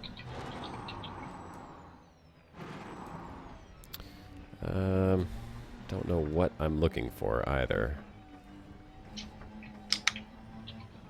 Finding a lot of outcrops. Probably should have my audio on. More than likely. The last time we were searching around, around with the whole unknown probe thing, do you remember I landed on the planet and there was this really weird sound that was playing? Yep. I got it live on the broadcast, but I don't think we ever figured out what that was, and that was definitely a strange sound. Josh, activate your wing beacon. What's that? Your wing beacon. Wing beacon. My wing beacon? Yes, your wing beacon. Hang on one sec. Well, you know, My none wing of the beacon others is is on. yours to activate. Oh, Yeah. that is. Yes, there was definitely a weird sound with the when you were tooling around last time. The SRV scanner was making some odd little noises. I don't even think it was the SRV scanner. It was just something that was getting picked Yeah, up an like an ambient sound. Noise. It was odd. I think they actually added some new ambient sounds there because last time, I think when we were doing the whole, what was it, the last community goal basically, we heard some new ambient noises. They had some sort of Chinese ring to them, music and sound effects as well.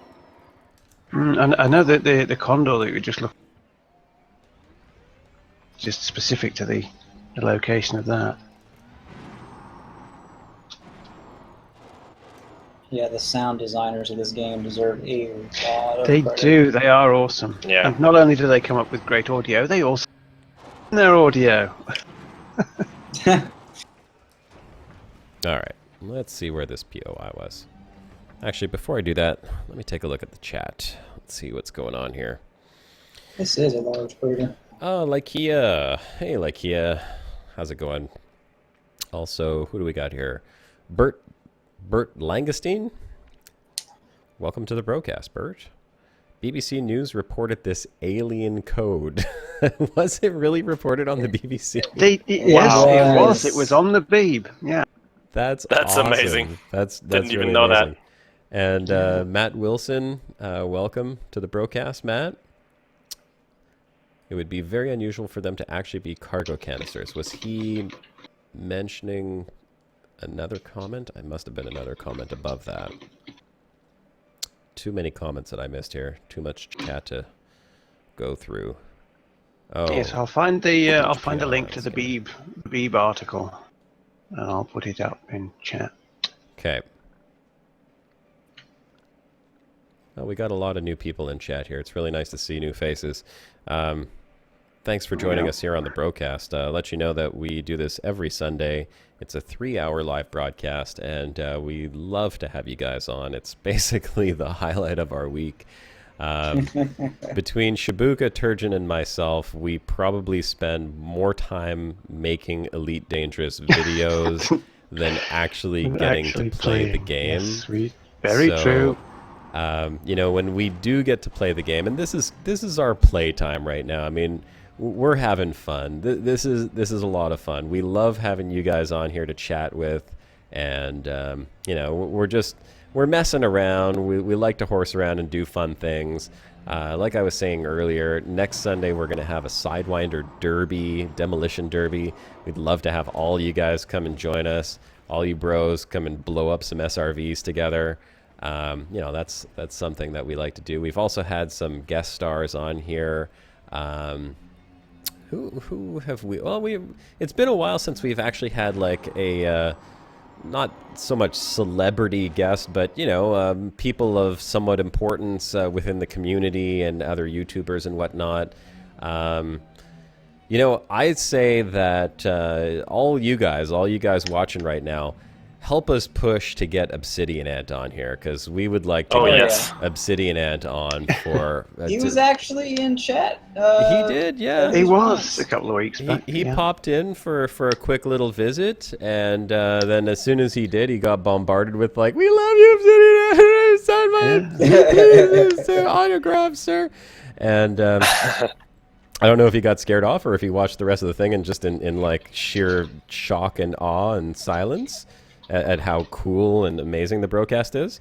But that was an interesting thing. I'd just love to have him get on here just as a guest, and I think I said a long time ago that when we interview people, it's nice to sort of get to know them a little bit, and maybe we can get to know Obsidian Ant a little bit more than he just. He has a lot of knowledge and a lot of opinions about Elite, and that's what we want on this show. We want opinions.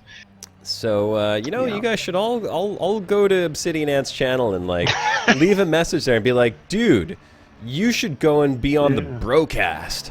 You got to get Commander Josh Hawkins, Shabuka, and Turgeon all together with you and have a fun Brocast night.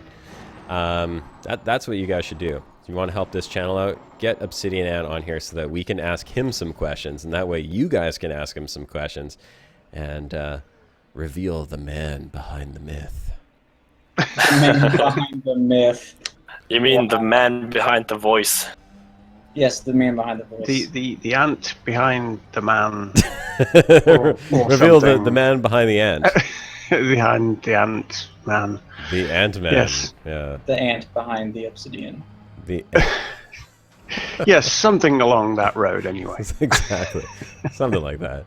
And, of course, if you do want to see any other particular individuals from the community or any other community groups on here, we've had Sep on here, we had Cancrovantus, we had Kai on here. Dr. Kai was on here.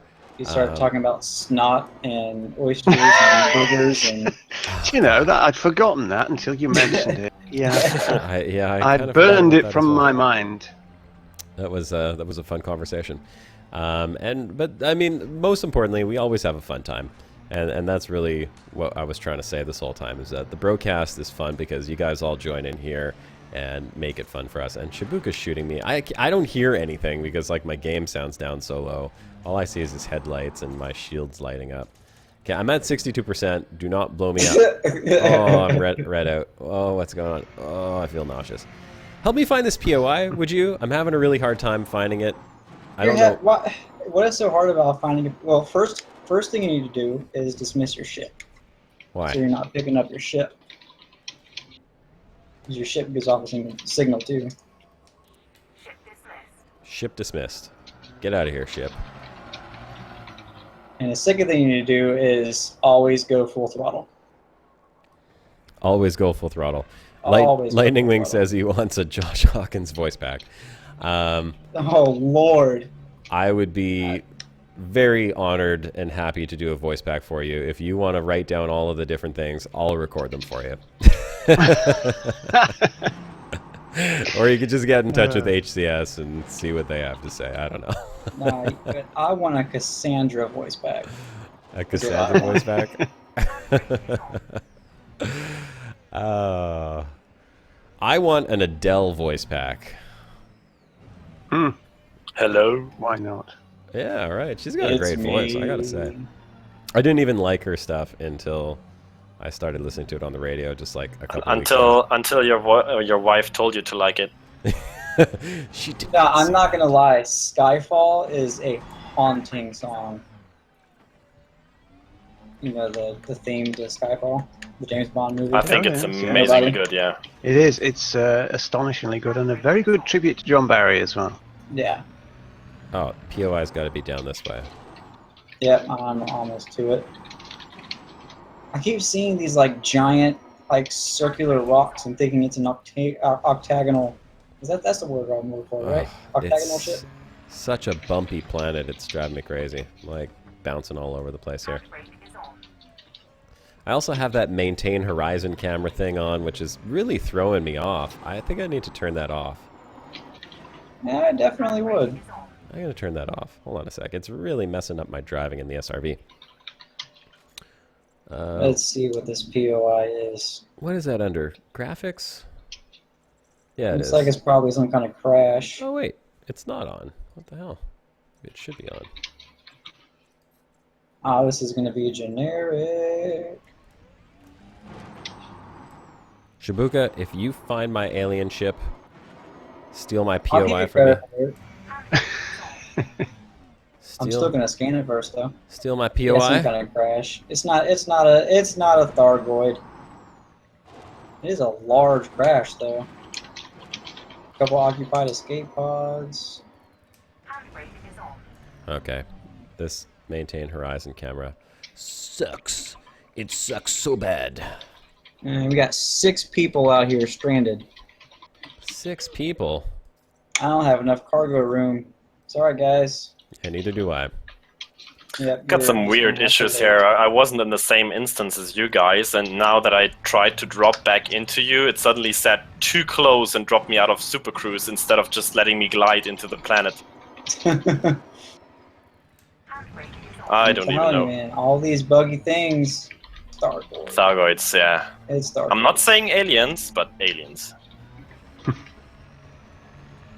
Oh man, I haven't watched Ancient Aliens in so long. It's probably a good thing. There we go. Repair my chassis. Alright. I'm coming, Shabuka. Dun, I'm dun, dun. already here. Wee-ha!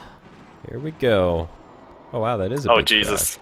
I remember that jingle. I used to play Monster Truck Madness in way back in the days. crash. Wow, this is a big Good job, deal. Josh. Well, I found something. It's not octagonal. Definitely not octagonal. Where did my ship land? Oh, it's just hanging out over there. What are you doing? Teasing you. It's saying, come on. No, they're Come on, taking way dock with longer me. to Dock land with now. me. Yeah, they're You calculating. really want to go, better. Josh? You really want to go here? Is that what you want to do? I just shot my own ship. I just shot my own ship again. Oh. Trying to break my SRV. Careful, careful, careful. Shield's offline. I'm getting the hell out of here. Shooting my ship. Crazy son of a bitch. Whoa, dude, I'm at 30%. 25. It's not the end of the broadcast. You can't blow me up yet. Uh-oh. Save it for the end. Save it for the end is right. I might not even make it back to my ship. What's that Septilobyte saying about the, yes, is there a correlation with the message and the Arecibo message that Carl Sagan sent back in the 70s, if you remember? I have the link for that on the wiki page, which I will paste if anybody wants to go and have a look. Because, yes, he sent out a pixely message transmitted out to That's any Pfizer. listening aliens. What were you guys saying earlier that the message does appear very similar to what you see in the SRV? I see that now even. Even the 2 little probes sticking out the front of the SRV are kind of like the 2 lines at the bottom of the radar, you know? They are. I'm gonna take There is a kind of mechanical functional similarity there, yeah? Stop trying to blow up my SRV. Why won't I go in reverse? Because you're an evil man. My thrusters really that bad? I guess my front thrusters are absolutely terrible. Are you shooting at me? I'm not shooting at you. What was that? I don't know. Oh, it's Gray Test. Yeah. Great test to the Revenge. rescue. All right. Yeah, I'm not sure if I want to take on an anaconda. Although I'm pretty sure I'm going to Revenge. stay on your butt the entire time. You can wreck me. I have only like grade 4 shield, class 4 shields or so, and it's only one class 4 cannon I have on here, a fixed one. Just for fun. I'm basically playing artillery here. Yeah, to interact with things. Yeah, have just some to poke some aliens. things, yeah. Okay. Josh, what are you So doing? what am I doing? I'm looking down at the top of the SRV and I'm trying to see if this somehow matches up with the picture because stop shooting my ship. It's not a light show. So if you look at where the radar is placed in the middle of the screen, you can see straight down, you see the radar, it's that circular part. Below it, you have the 2 lines with a little dot next to it, which kind of looks like those 2 lines with the dots facing each other. And then above it, what do you have? You have, you know, you got something in four corners. It's wheels, obviously. I don't think that has anything to do with the signal, but it could. You never know. Look at this. You never know. You never know. You never know. God, looking at your ship next to the Anaconda, it's so tiny. Warning, my ship is under attack. All right, I'm going to get back into my ship before someone blows me up here. You crazy bastards. Saying how much fun we have. I should mention that usually someone gets blown up at the end of the broadcast. Usually. Yeah. I'm going to get in here. My hull's going to be at like 1%, right? Oh, wow. Anaconda's So, huge. yes, Casper's asking what we're doing. I'll just post a link to an image which pretty much sums up what we're doing today. We'll give a quick review. I want to go back to Merope 5C. I don't know why we're here. The green canyon. Green! You came The looking green for the canyons. shade of the finest green, my lord. That's what you're there for. I'm gonna set course back to Merope 5C, and I will tell everyone who's just joining in, because I see that a couple new people joined in onto the broadcast, what we are doing here. As soon as I can find Merope, aside from misbehaving. That's not Merope. Why is Merope? That's no not moon. my rope. Yeah, that's not my rope. Whose rope is it then? Oh, there it is. Okay. Let's set course back for Merope. Okay, so what the heck are we doing? Well, as you likely saw from the title of the broadcast, this is the Sunday broadcast. It is a live event we do every Sunday from 3 to 6 p.m. I am one of your hosts, Commander Josh Hawkins, joined by my co-host, Commander Shabuka, as well as... We'll be legging it in a minute, I imagine. Yes, I think so. Very soon. Probably in the next 30 minutes or so, right, Shabuka? Yeah, about half an hour. As well as our co-host and moderator, Commander Turgeon Starstone. Good afternoon, evening, everybody. Good afternoon, evening, Turgeon. We are trying to crack the code of the unknown probes. As many of you may already know, an unknown probe was discovered a couple weeks ago in Elite Dangerous, and more recently, which is actually just a few days ago, someone scanned that probe, and the probe responded back. Now, what did it reply back? It replied back a very interesting message. I'll see if I can get that message up here in just 1 second. Let's see if I can pull that up. Unknown probe. Put this little thingy on here. There we go. And we'll play the message that the unknown probe played. No, that's not it. Putting video. Oh, hold on a second. Hi guys and girls, I'm Obsidian We Ant. got Obsidian Ant on here. Wrong one. Putting video. There we go. Yeah. Okay. So, we're watching Commander Rizzle, and Rizzler? Rizza, the Jizza, Old Dirty Bastard, Inspector Deck, Ugar, Ghostface, Killa, and the Method Man. If only. No, Commander Rizzle, or Rizzle. He's back from the land of madness for a moment. Yeah. Commander Rizzle. Figured out that if you use your Discovery scanner on the unknown probe, as you'll see in just a moment here, the unknown probe replies back in a very strange and awkward way. And its response is quite interesting. Which one of you guys is at the planet already? Just so I can set my nav. I'm a little bit ahead. I'm gonna be the first one there, probably. All right. Here he goes. He scans the probe. Now watch what happens. It says, "Don't touch me!" Pretty much. Watch him scan. Now watch him blow up.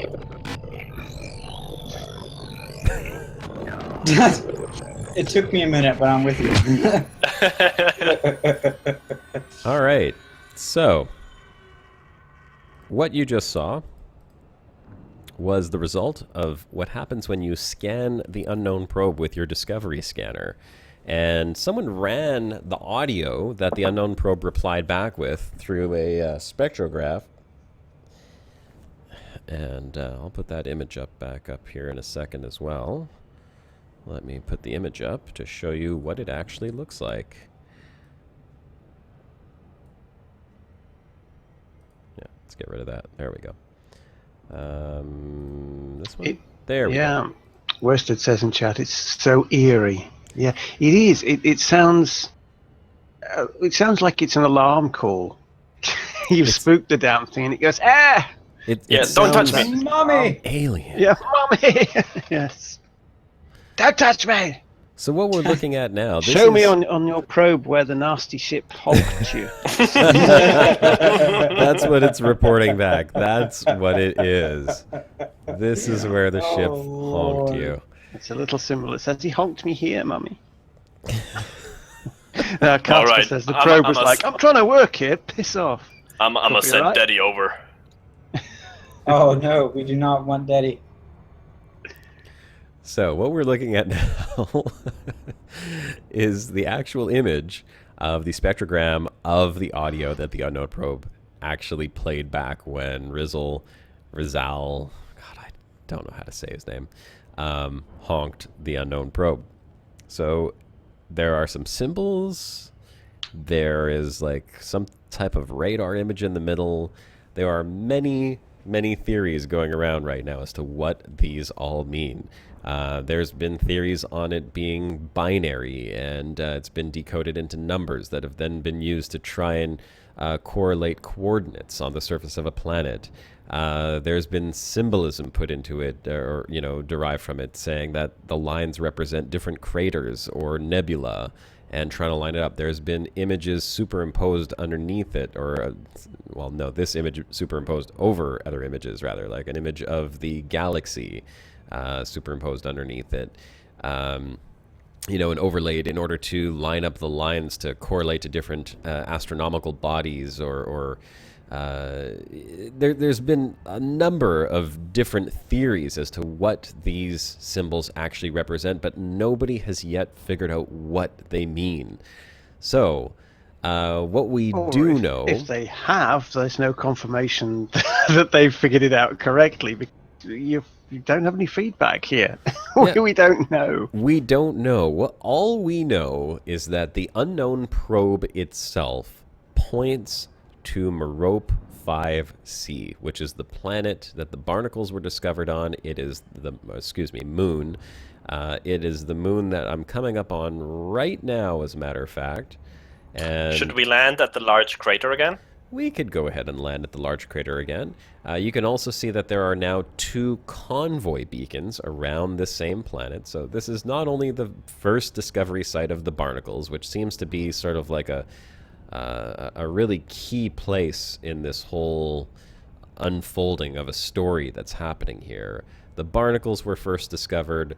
The unknown artifact points to this system. The unknown probe points directly to this planet.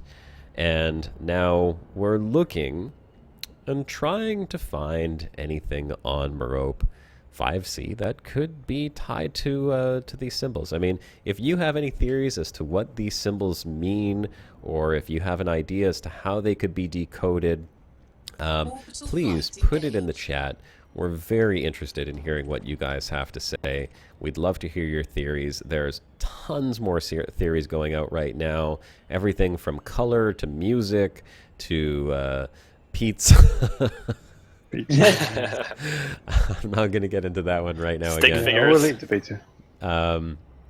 Let's just say that nobody actually knows what it means. Okay, we're still trying to figure it out, and we'd love your help on it, because the more people put on their tinfoil hats and join us on figuring this out, the quicker we're going to get an answer as to what this actually means, and then maybe we'll find something that will give us more content for the game. I mean, that's really all we want, right? We want to see aliens come into Elite Dangerous.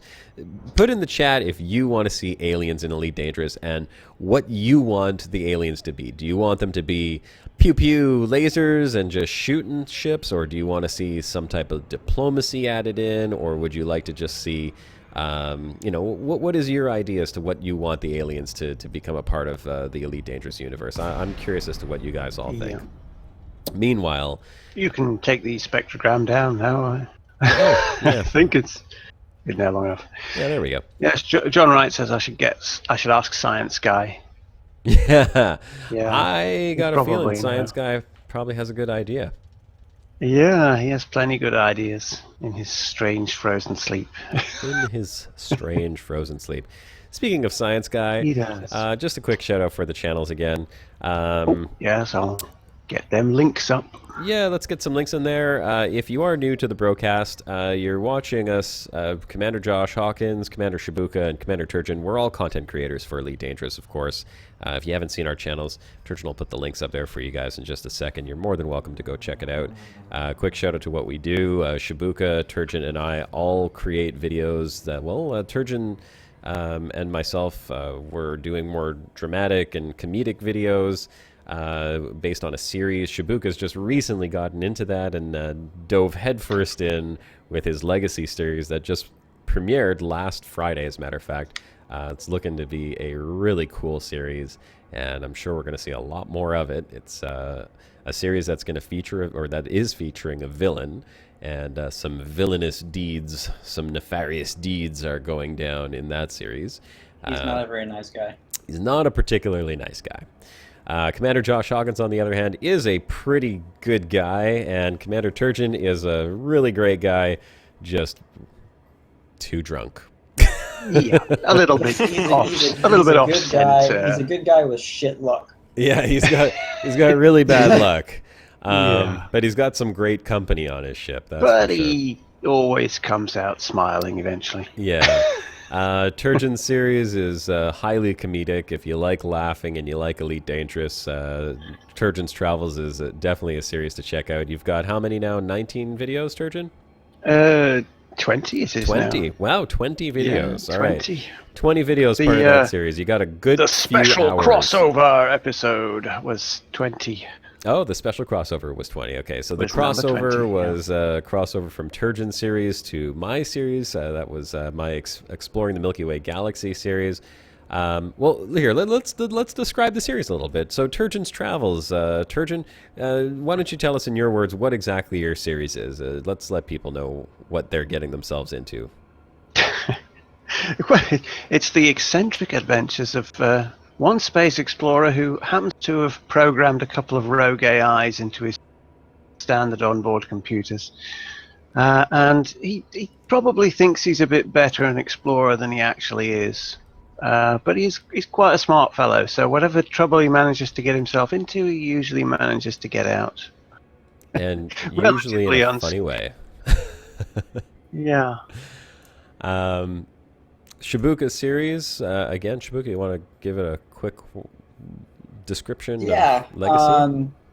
Well, I can't give too much of a description because there's only one episode, and if I explain any more, it's going to give spoilers. But it's a villain in the Elite Dangerous universe who has been kind of influenced in a way by whatever alien race is behind the unknown artifact, and it's really a tale of revenge. Because something bad happens to him because of pretty much an experiment gone wrong, and he's after somebody. All right, and my series, the Exploring the Milky Way Galaxy series, is well, again, it's following the adventures of an explorer who has made it a bit over halfway across the galaxy now. He left back in January when the series started, or December rather. The first episode came out in January. There are currently 17 episodes to that series, and it started off very scientific because his mission was to find habitable planets and explore the galaxy. Next thing he knew, he found himself involved in some very interesting conspiracies and rescue missions in the middle of deep space, and a lot of very interesting twists and turns along the way. It's a bit more of a... Well, we've made this comparison several times. The Turgeon series is much more like Red Dwarf. My series is a little bit more like a Star Trek episode. And Shabuka's is completely original, following the villain. So if you guys like Elite Dangerous, you like exploration, you like, fan-made series and stories, there's a lot of content for you guys to explore, and we'd love it if you checked out our videos. I'm sure you will not be disappointed. And otherwise, if you're not into that type of thing at all, and you just like hanging out with a bunch of cool guys and chatting it up and talking about science and talking about space and talking about Elite Dangerous, every Sunday from 3 to 6, we're here doing the live Brocast, as you can see. And we always get all kinds of different shenanigans going on. Next Sunday, we're going to be doing a Sidewinder Demolition Derby, which we invite everyone to take part in. It's going to be a lot of fun. The more people show up, the merrier of a time we're going to have. And more details will come of that. In the upcoming week, we'll be announcing and advertising it a little bit more. So if you haven't done so already, go ahead and subscribe to the channel. That way you will get updates as they come out, and you can participate in that. If you don't have an actual YouTube account and you're just watching this and going, oh, this is really cool and I'd love to participate, no worries.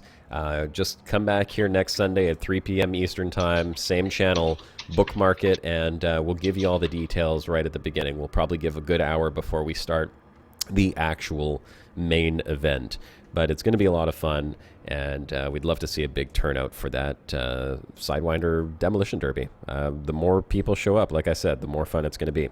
So let's check the chat here, see what people are saying. I saw some mention of Thargoids and what people would like to see of them. I'm just going to go ahead and stop my ship for a second. Stop engines. To be honest, I really looking forward to the sort of design of their ships, and maybe even if we get to see it, their architecture, if they have space stations or ground bases. I really want to see how these look like. I don't really know what they're going to do, if they're going to be hostile or friendly and just want to trade with us or something. But that's the thing I'm looking forward to the most.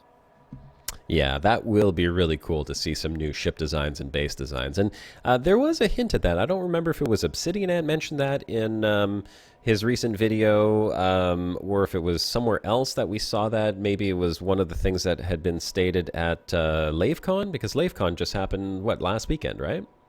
Yep. Yeah. So I think there was mention of different station interiors possibly coming up as one of the things that we're going to see. So that would be really cool. I think in the wake of update 2.2, you will be able to walk inside the stations. You will have station interiors. That would be very cool.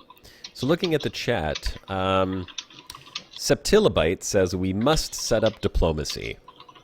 I agree. I think diplomacy would be a very cool and fun aspect of the game. You give a whole That's new... what Canon is striving towards, to make friendly first contact with the Thargoids, yeah. Well, I think, if I'm not mistaken, it was David Braben himself that said that it's going to be us that decides how this plays out, right? Whether it's going to be a hostile encounter or whether it's going to be a peaceful encounter.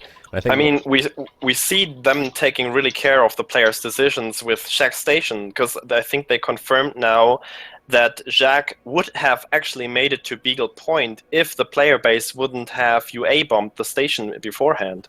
Oh. So there were actually two options of this going out, and because so many people delivered UAs to the station, it didn't make the jump and stranded somewhere in between. And that's the situation we ended up with now. Well, we'll talk about Jack Station in a second, because that's another very interesting topic. Matthew Peter says, originally I saw the symbols in the corner as a weird version of Morse code, dots and dashes.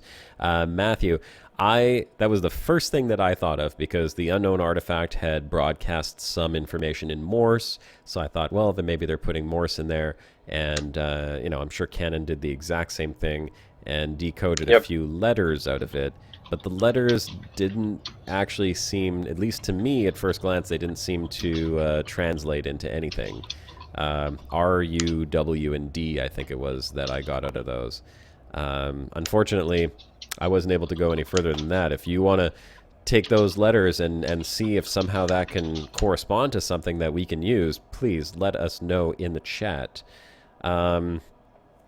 Justin N says alien wildlife in Earth-like worlds. Yeah. Yes, we That would all be- want to see landable wildlife and Earth-like worlds that are, explorable. That's really something that I'd love to be able to check out. And I'm sure that we will, but I have a feeling it's going to be a while before we see any landable Earth-like worlds. But you never know. Maybe we'll be surprised. Maybe with Gamescom coming up here in just like a month, maybe we'll see some very interesting hints of where the future of Elite is going to take us. I would just like to see some concept art of what they're working on. Oh yeah, some more concept art would be fantastic. Bert Langeson said, "Thanks for recapping." Okay, that was a while back. You're very welcome. We like to recap what's going on once in a while. Rick Deemer says he wants bad ones and good ones. Well, you know what? That would make a lot of good sense. Having maybe the aliens themselves are split into factions, just like humanity is split into 3 factions. It wouldn't be surprising if these aliens are, have some of them want to be friends with humans and the others don't. So we might have hostile alien ships. Yeah, I mean, friendly given alien the ships. fact that traditionally they've been insectoid in the previous Elite games, so that's what they've always been referred to as an insect race. It wouldn't be unreasonable to suppose they have like a caste system where you could have a worker caste and a warrior caste and maybe a science caste. Yeah, and So it would be interesting. Considering that they will be, I'm assuming, of course, they will be another faction in the game. If there's any type of diplomacy involved, you'll be able to determine how you interact with them and whether or not they find you hostile or whether or not they ally with you, depending on your actions towards the aliens.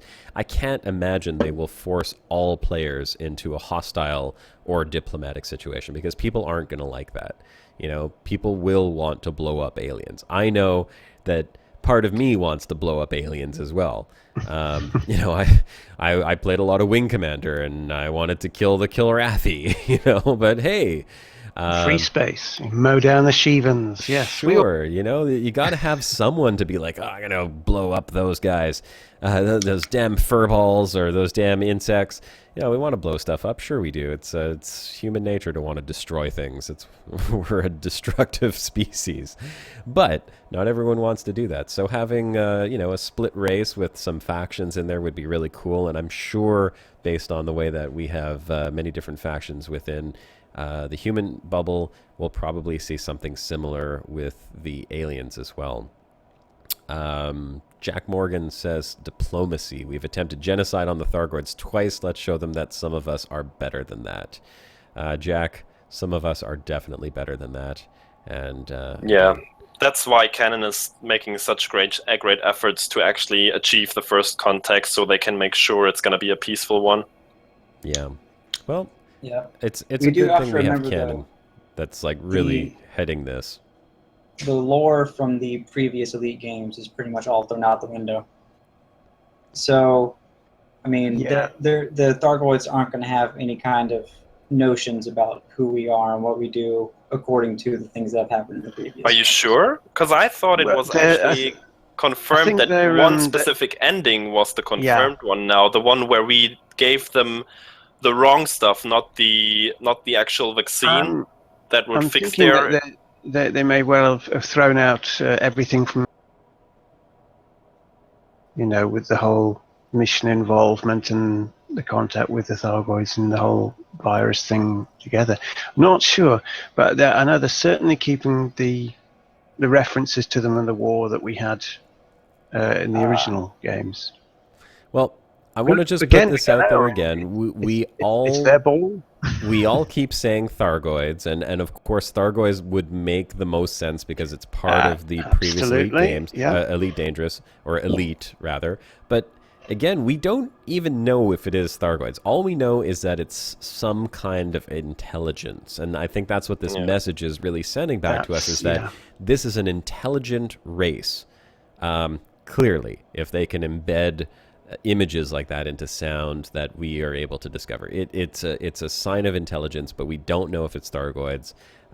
We're making a lot of assumptions there, of course, and that's assumptions based on lore of the game and thinking that, well, maybe they don't want to just like create a whole new alien race, but it's very likely that they will.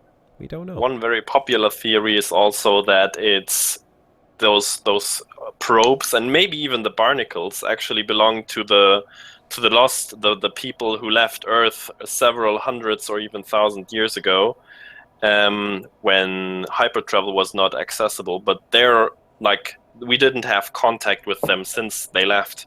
And so a theory is that they are trying to reestablish contact with the rest of humanity. Yeah, and FDEP has confirmed that we will see the Lost this season, or there will be some kind of hint towards the Lost this season. There you go. So that might actually be a good option there. That's a funny topic. You're talking about the generation ships that went off and got lost. You know, if we follow lore on that, those ships didn't have frameshift drive capability, and you know, even at their maximum speed, they would literally still be within the bubble. So, yeah. I don't know how that's going to play in. Kind of within the bubble. No, I mean, like, you don't know what they discovered. They could have ran into the Thargoids.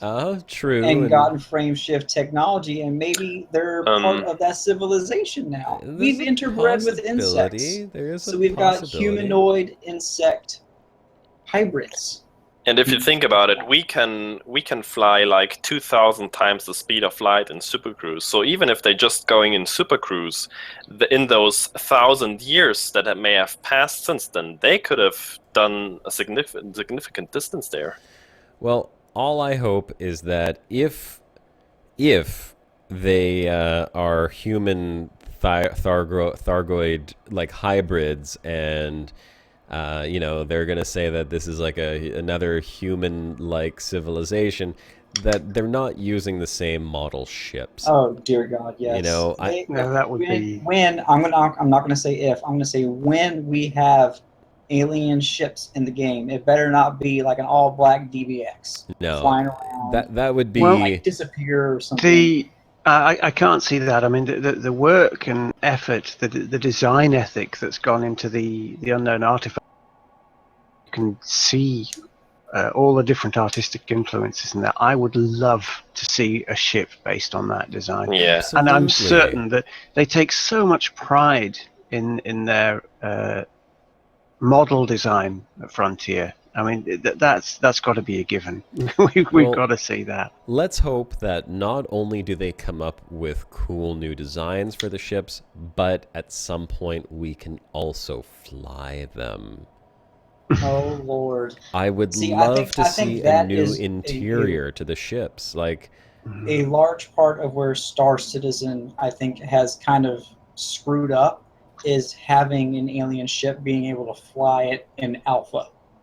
I feel like that's ridiculous. No. That needs to be something. I think that's something you need to not have in alpha. Release the game and have it to be something to look forward to and to work toward. Yeah, it's an end game thing. I mean, in Free Space 2, towards the was it actually in the Covert Ops expansion pack to Free Space 2, you got to fly a modified Shivan vessel for that, and you know, it didn't really have a different cockpit because Free Space 2 is a long time ago, but it did have different behavior, and you did have that feel that you were going on a covert op, flying one of their ships in amongst them so they couldn't see you. And it's end game stuff. You can't throw that out at people at the beginning of something. It cheapens it. Yeah, it does cheapen it. It takes away from it. It's really cool that, you know, you work really hard and build your faction with the new alien species, and then maybe you'll be able to unlock some of their ships. Anyhow, I'm going to go back to the chat here and just read a few more things. Bert Langenstein says the code perhaps only represents a direction or a route. Bert, you're going to have to look into that a little bit and see if you could figure out what direction or route that's representing, because I don't think anyone's been able to figure that out. Chris QXR, random thought. What about the stuff in the background of the noise? There's a few horizontal lines behind the main image. Yeah, he's got some very interesting thoughts there. Being ignored. Looks almost like a very slow FSK code. I think people are looking into it. I think they're trying to filter out as much as they can and really clarify what is in fact, in that signal and see what they can find out of it. I'm sure that there are multiple people working on the audio. You can do it yourself as well. I mean, like all these people that are doing this, they're using like free audio programs, right? What's the one that you use, Turgeon? Oh, I've got Audacity. Audacity. So there you go, Chris. I use it for all the audio on my Turgeon's Travels episodes. There you go. I think everything I do, I Shabuka is record using in it that. as well. I am. It's a good little program. It's a great little It program. is very versatile. Audacity allows you to extract that image, and I'm sure you can play around with it and see if you can filter it out even more. I mean, look, these things are highly sought after right now. We're looking for people to help decode this stuff. There's full threads. Maybe Turgeon can find the thread on the Elite forums that Canon has going right now. The endless Barnacles thread. Yes, I'll see if I can take that one. The thread's been redone several times. It's up to the seventh thread, I think it is. Because now. there's so much information it is getting posted in absolutely there. impossible to keep up with that thread. Yeah. So, definitely go check out the thread. Turgeon will put a link in the chat here in just a second. And download Audacity and filter around with it a little bit. See what you can find. Because, Chris, people would love it if you can find something new in that information. Let's see. This is a comment about your episode, Turgeon. You ate the wrong food. Yeah. Let's see. Never Chris, trust them. again, Imgur album ULVNB shows the sound before and after image was added. The lines aren't in there. Okay, yeah, that's all stuff we covered already. Let's see what else we got here. Turgeon and Red Dwarf in one sentence for the ship's Windows sakes. All right, there's a couple of people just talk about our series. That's cool. Does Elite Dangerous have cross-platform play? I have it on Xbox, not PC. That's from Septilobyte. It does not have cross-platform play. Now, that's a very interesting question, though, because the Xbox players and the PC players are playing in the same simulation. So anything that happens on the PC version of the game also happens on the Xbox version of the game, and it's now all cut up and on the same patch, so it's all supposed to happen simultaneously, and the background sim is the exact same for both. Now, someone had messaged me through YouTube and asked me this question, and I don't remember who it was. I'd have to go through the messages, and YouTube messaging is just the worst, so I'm not going to do that. But the question was, will you be able to play, like he was saying he has Xbox, but he wanted to wait until he got it on PC or something like that. When should he buy it? And I did a little bit of research, and there was some interesting stuff that had come up a couple years ago. I think it was 2014, as a matter of fact, where they were saying, was it Microsoft was saying this, that, hold on one second. Let me just, well, I will say, here. While I'm just kind of sitting still right now because I need to go here in a minute. Oh, okay. But I will say during LaveCon, that question was brought up, and Frontier responded saying they don't see how they can do it right now, so not in the foreseeable future. Okay, well, the interesting thing that had come up, and this was a couple of years ago, is that Microsoft, with Xbox, was going to be making certain games cross-platform compatible. Now, there's a list of games that has actually recently come out, and these are going to be the first all-platform or like play anywhere or something like that. I don't remember exactly what the term is, but the basic idea is that you could play, if you own it on your Xbox, you can also play it on PC. If you own it on PC, you can also play it on your Xbox, and it's the same save game, it's the same everything. Will Elite Dangerous eventually become one of those games? That's a good question. I know in Rocket League right now, Xbox players can play with PC players, but you can't party up. You can't party up. It's interesting because pretty much since Rocket League was released, PS4 players could play with PC players. Well, the reason why this is going to become a much bigger thing is because Microsoft recently announced that the new big summer update for Xbox is going to add in support for keyboard and mouse on the Xbox. And the controversy with teaming up Xbox and PC players has always been that the PC players would have a big advantage, especially in first-person shooter games. Because as great as you can be with a controller, mouse and keyboard just gives you a lot more precision that you don't have with that controller. That's why you have things like auto-aim and stuff like that. So, you know, being able to give you full keyboard and mouse support on an Xbox is going to put everyone on the same level and give them the same playing field. So why not? You know, why not have competitive games? Does Elite qualify for that? No. I mean, most people are playing with a controller or a HOTAS.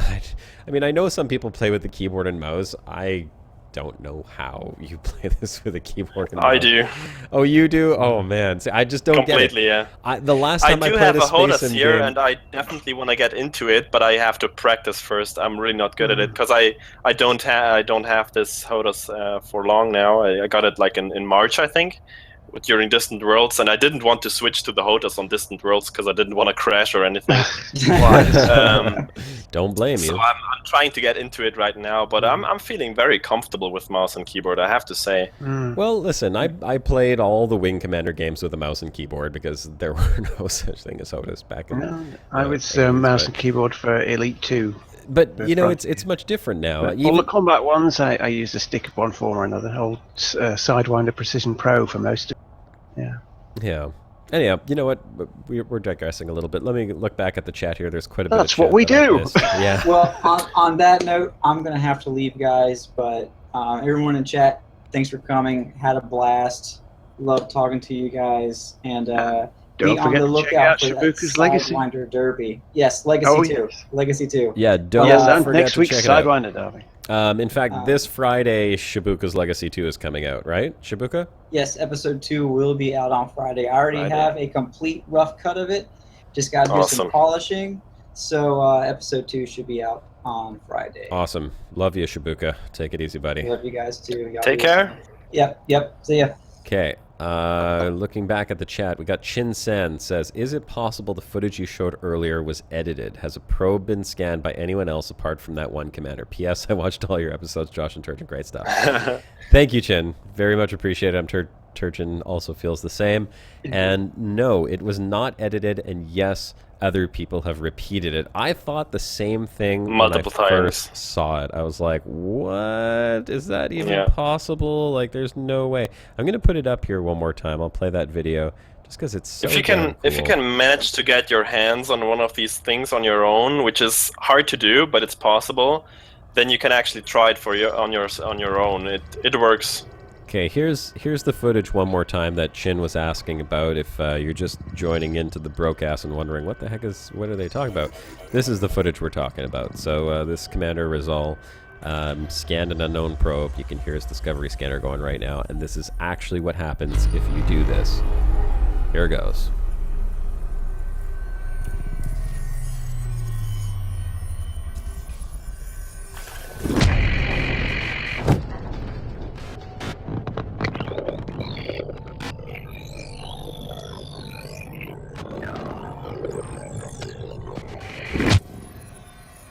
Now, I just noticed that the Braben bobblehead goes wobbling all over the place as soon as the ship gets launched like that. So, obviously, they did not fake this.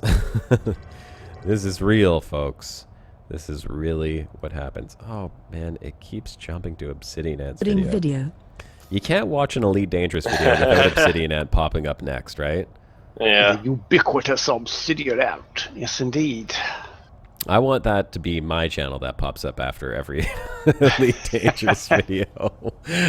That would be cool. One day. Well, I'm getting there. You know, we congratulated Turchin on having 1,000 subs earlier. I forgot to mention. I just broke 2,000. In fact, I think 2,000, yes. I think I'm. And I have to say, I mean, considerably higher Obsidian than that now. Of course, he has this awesome voice, and he does the weekly updates on stuff that's happening in Elite Dangerous and the occasional different video. But content-wise, you guys actually think, I think you are ahead of him. Well, thank you. I mean, we tell stories. Yeah, we tell stories. And sometimes we do videos on other things. So, well, I saw Turgeon finally did one on something else other than a story. That was really cool. I do occasionally, yes. I was like, hey, Yeah, look, Turgeon made a video that's not part of his series. The Iger video is not a story, sort of. And your wife goes Corporate like, yeah, video. but still way better than your videos. Yes, that is true. Yeah, and on my video, on my YouTube channel, I put a lot of different videos as well. Recently, I just started focusing a bit more again on the series because I had taken a little break, but you'll find videos on updates. I mean, when new updates come out, I always try to make videos on it. I've got a couple tips videos in there. I even did an advert for the fuel rats, and yeah, fun stuff like that. But I like to put a lot of variety of content on my YouTube channel aside from just the game itself. But yeah, 2,106 subscribers, as a matter of fact. Thank you very much. I'm very happy about that. That was really exciting for me to see that, as a matter of fact. I got a great shout out from Elite Dangerous the other day. I was on vacation and I looked at my Twitter, and I don't even know who had mentioned it to me, but someone's like, yeah, you got a shout out from Elite Dangerous. So Elite Dangerous tweeted out my YouTube channel. Thank you very much, Frontier Dev, and that was awesome.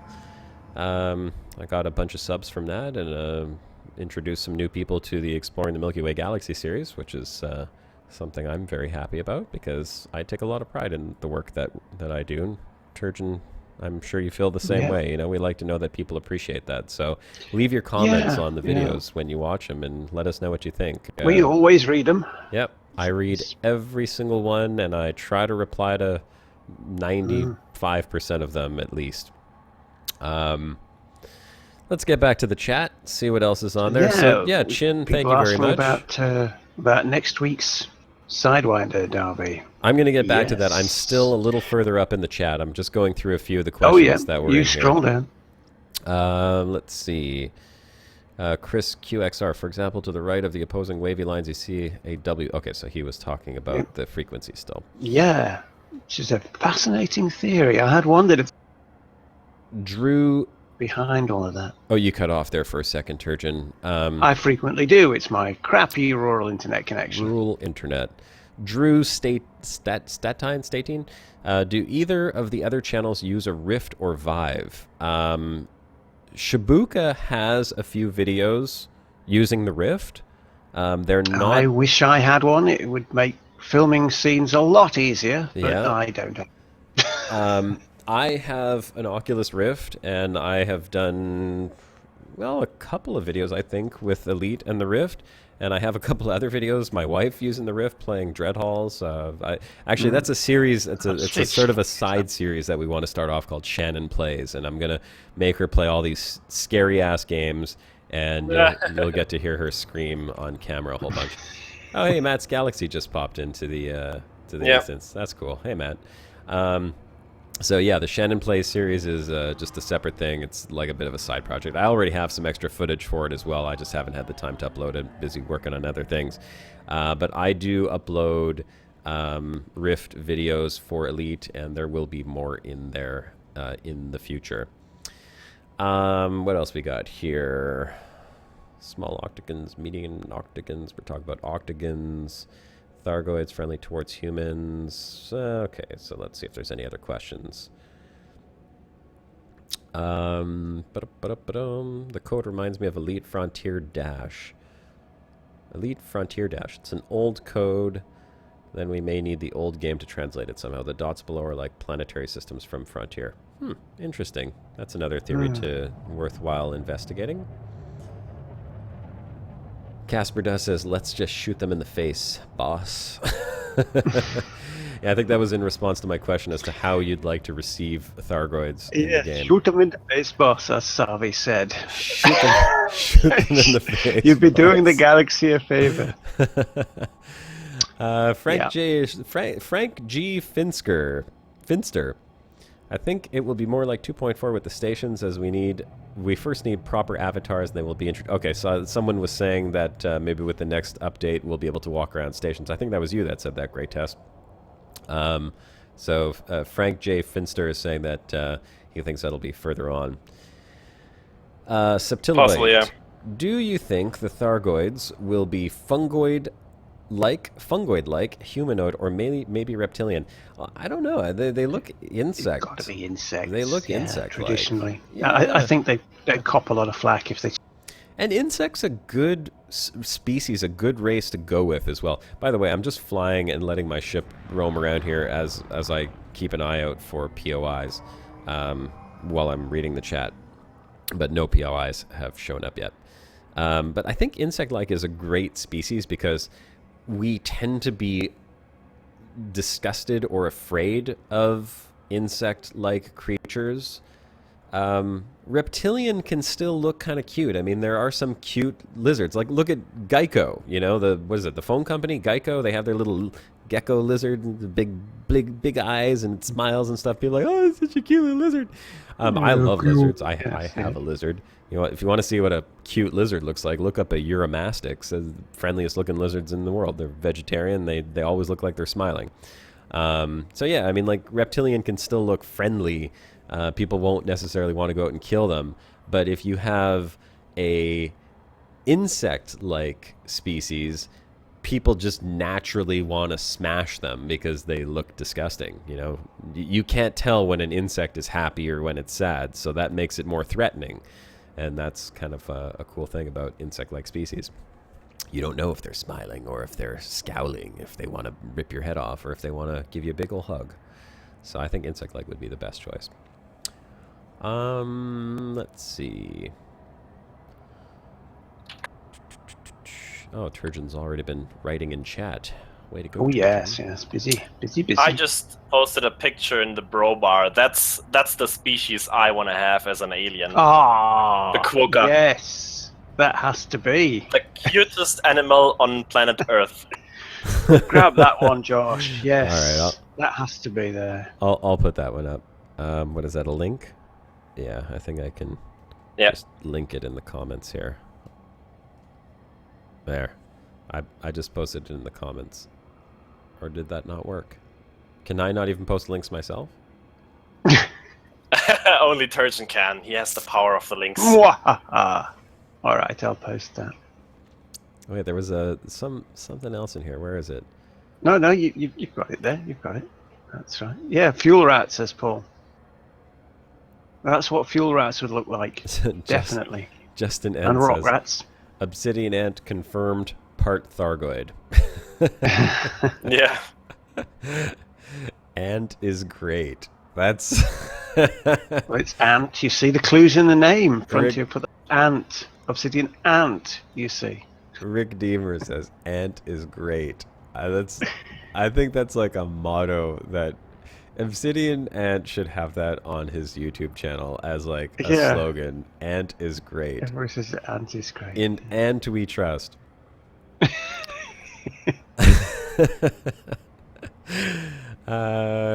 Kyle Payton. Oh my god, can you imagine a cockpit designed with the UA/UP aesthetics and soundscape while you fly? Holy crap.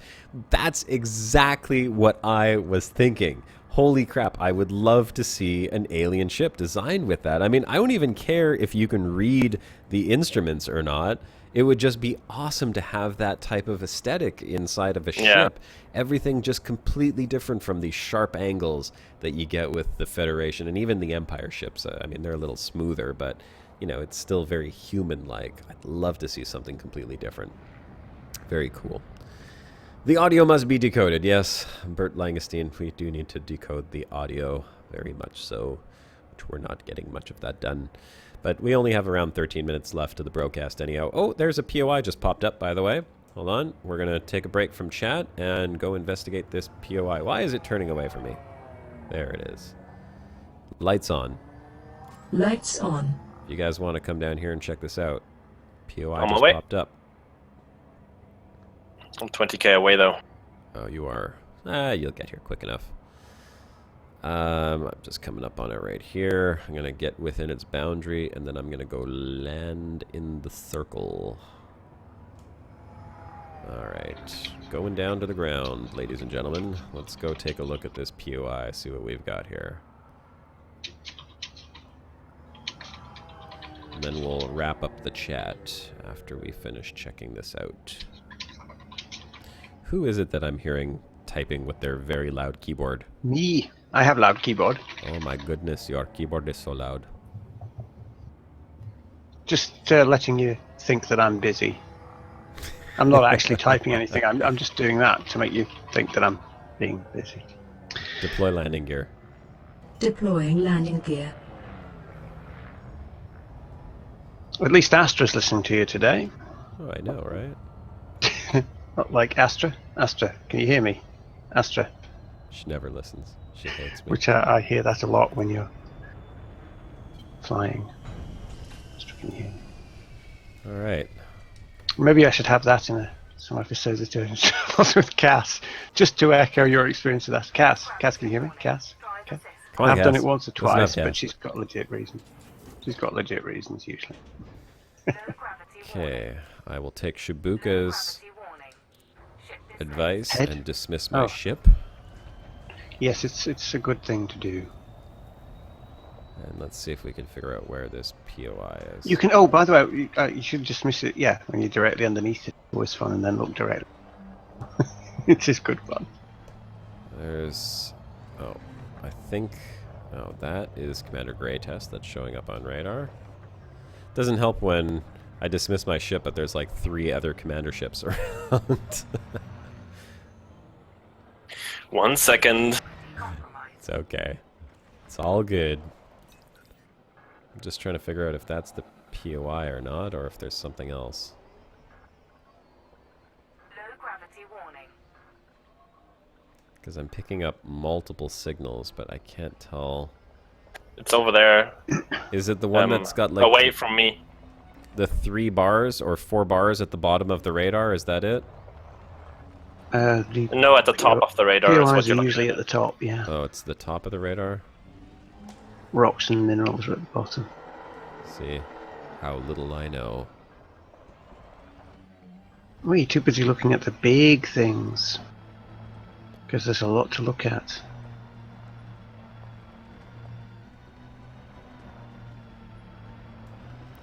Let's see. Right. How many bars you got there? Oh, getting closer to it. We'll see. 'Cause I'm watching delayed, of course, on that stream. Yes, Rick Demon says you'd like a steampunk keyboard made from a 1910 typewriter. Be awesome, especially if it was on wood. You want typewriter keys on a wooden background as your keyboard. That would be great. You can buy those, but they're very expensive. Yeah. Let's see, what have you got there? Well, you've got more than just the top rows. I do have more than just the top rows. It won't just be cargo canisters or a navigation beacon. You're looking at something that's going to be a crash site with canisters and pods, probably. Probably. Or an alien ship. I see it. Right. It's a crashed ship with a beacon in there. It's blinking red. Don't touch it! Like he says, any luck on the hunt? No. Yeah. Basically. What have we found? Some poor unlucky Data point. bastards. Yeah, we'll scan the data You point. found a few thousand credits of data. He had a skimmer encounter, and I got new data discovered. Unusual encrypted files. As opposed to usual encrypted files. Yeah. I like that, the concept of that. Classified scan data banks. Illegal access attempted. Backdoor granted. Ooh.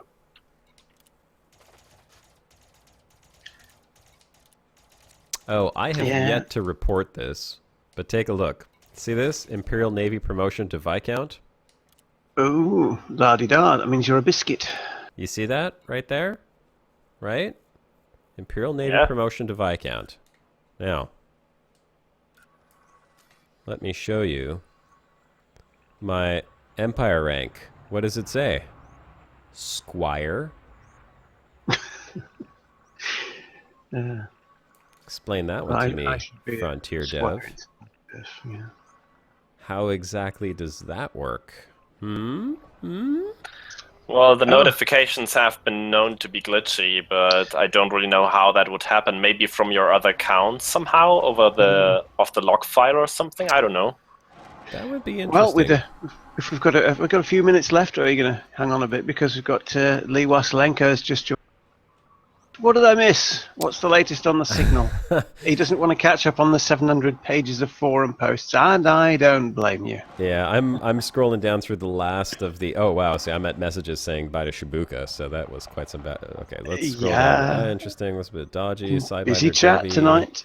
NXS Trip is asking about the sideward. Okay, so you know what? We'll do like a quick recap before we close this down. I got 5 minutes left on the Brocast here.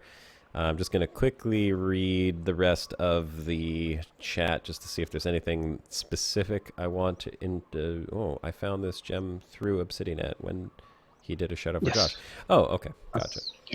Yeah, that's right. We're gems now. Yeah, Obsidian actually has done a couple of shout outs to my YouTube channel. It's been very awesome. Appreciate it very much. Let's see. Any tips on how to find polonium? Wasn't that a question from like ages ago? It was earlier, but Chin's asking again there, and okay, elusive.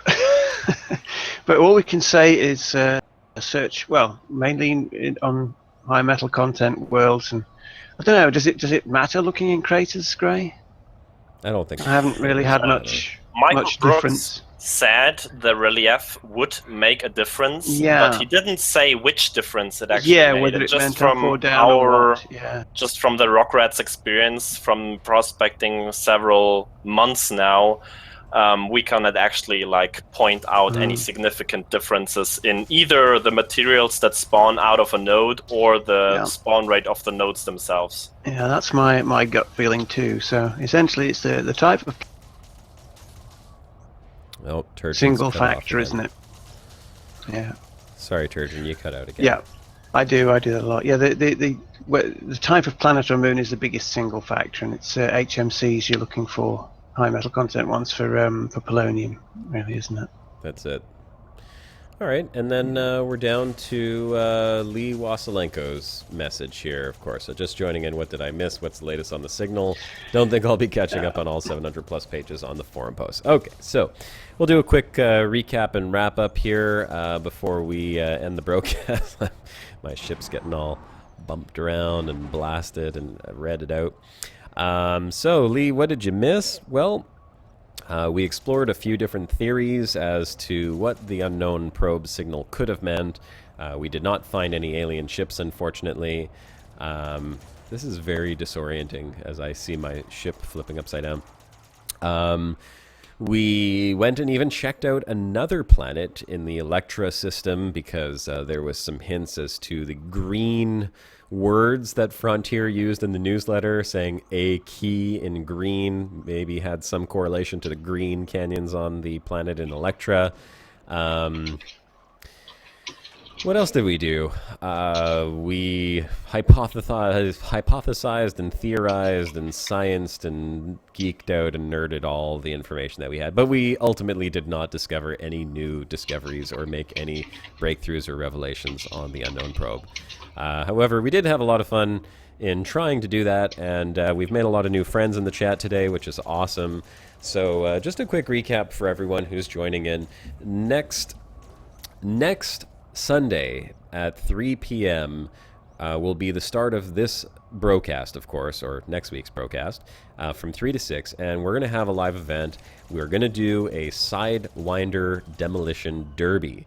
So if you want to partake in something fun, it's going to be broadcast, and I'll probably make a highlight reel of it at some point and throw it up on the YouTube channel for everyone to see. We'll try to make sure that everyone who participates gets their name in there on some type of credit list. But we're basically going to have anyone who wants to participate show up in their Sidewinder. You can have it equipped however you want, but it won't be using guns. And we're going to announce the destination planet or system and planet the day of, or maybe earlier. We don't know. We haven't figured out where the site will be, but The basic idea is that you're going to show up in a Sidewinder, you're going to extend your landing gear so you're restricted in terms of movement, and then we will proceed to smash into each other until only one Sidewinder remains. Without shields? No, you can have shields on. I don't see why shields. Shields are not prohibited. So, but I mean, still have my Sidewinder sitting at Meredith City from the Sidewinder race to Maya. The Maya race, yeah. Yeah, that was something else that we did. If you're new to the channel, we had a Maya run. It was called the Maya run. It was a race in Sidewinders from the bubble out to Maya and back again, and that was great. It turned out really wonderful. Great turnout. A lot of people showed up. We had a lot of fun. So the Sidewinder Demolition Derby should be a lot of fun as well. And that's going to be next Sunday, excuse me, from 3 till 6 Eastern Time. If you want to just get quick updates on it, just go ahead, hit subscribe on my channel. You will get updates. You can also add me on Twitter at Commander Josh Hawkins. Not that hard to find me. If you forget that, you can always just go to the official Elite Dangerous Twitter and scroll down a little bit. You'll see they point to my channel, so very easy to find me there. As far as the Brocast, well, listen, guys, we really appreciate you guys all being on here. Let's do a quick roll call if I can. Paul, Lee, Casper, Tom Galaxy, Ugo War, Chin, Mark, Rick Deemer, Lykia, Worsted Degree, Matt's Galaxy, Frank G. Finster, Neil Hodgson, Miso Bumblebee, Bob Butt, Chin Sen, Gray Test. Well, Gray Test, you're in here, so you don't count. Academic Dust. I'm not important. Bert Langestein, Kyle Payton, Chris QXR, John Ian O'Neill. You know what? I didn't even see that comment. Sorry, John. I missed your comment earlier. But John Ian O'Neill, that's another new person. Septilobite, Justin N. God, I'm still scrolling up here. There's a lot of comments. Richard Ulrich. Been a busy night. Aliens busy. Always bring that out. Yeah. Yes. We all love to talk aliens. Am I missing? I must be. Marcus Lance. And Drew Statine. Gosh, I could just keep going here. It just depends on how high the chat goes up. I'll keep going. Jack Morgan. We got a lot of people in here. That's wonderful. John Wright. And Ryan Maloney. I'm getting up to the top here, so I'm not going to be able to see any more names. Anyhow, for all you guys, the Jorg videos as well. Thanks, Jorg. The Jorg video said, hope my honeymoon was a good one. It really was. Lightning Wing as well. Just see if I can go any higher. And Millstone Barn, of course. Andy K. Paul McLean. And the mother. All right, that's as high as my chat goes. So if I missed your name, I'm sorry, but I really appreciate all you guys being here. It's a blast, as always. Thank you, bros, for coming out and being part of the Brocast. We hope to see you next Sunday. It's going to be a lot of fun, and I hope you guys had a lot of fun today. I know I did. Turgeon, I know you did as well. Oh, yes. Gray Test, thanks for being our guest again today. It's always a pleasure to have you on the Brocast. Thanks for having me again. Officially a rank 2 bro. Stand bar. Yeah, he said. Rank 2. I'll make myself a rank patch 2. and put it on. You guys are also all welcome to add me in game, and feel free to chat me up anytime. I'm on my alt account. It is J Hawkins, the letter J Hawkins. Or you can add me on my main account too, Commander Josh Hawkins. Be happy to add you as a friend. And that's pretty much it. So for all of us here on the Brocast, once again, like to thank you so much for being here, and hope to see you next week. Fly safe, Commanders, and this is Josh Hawkins signing off.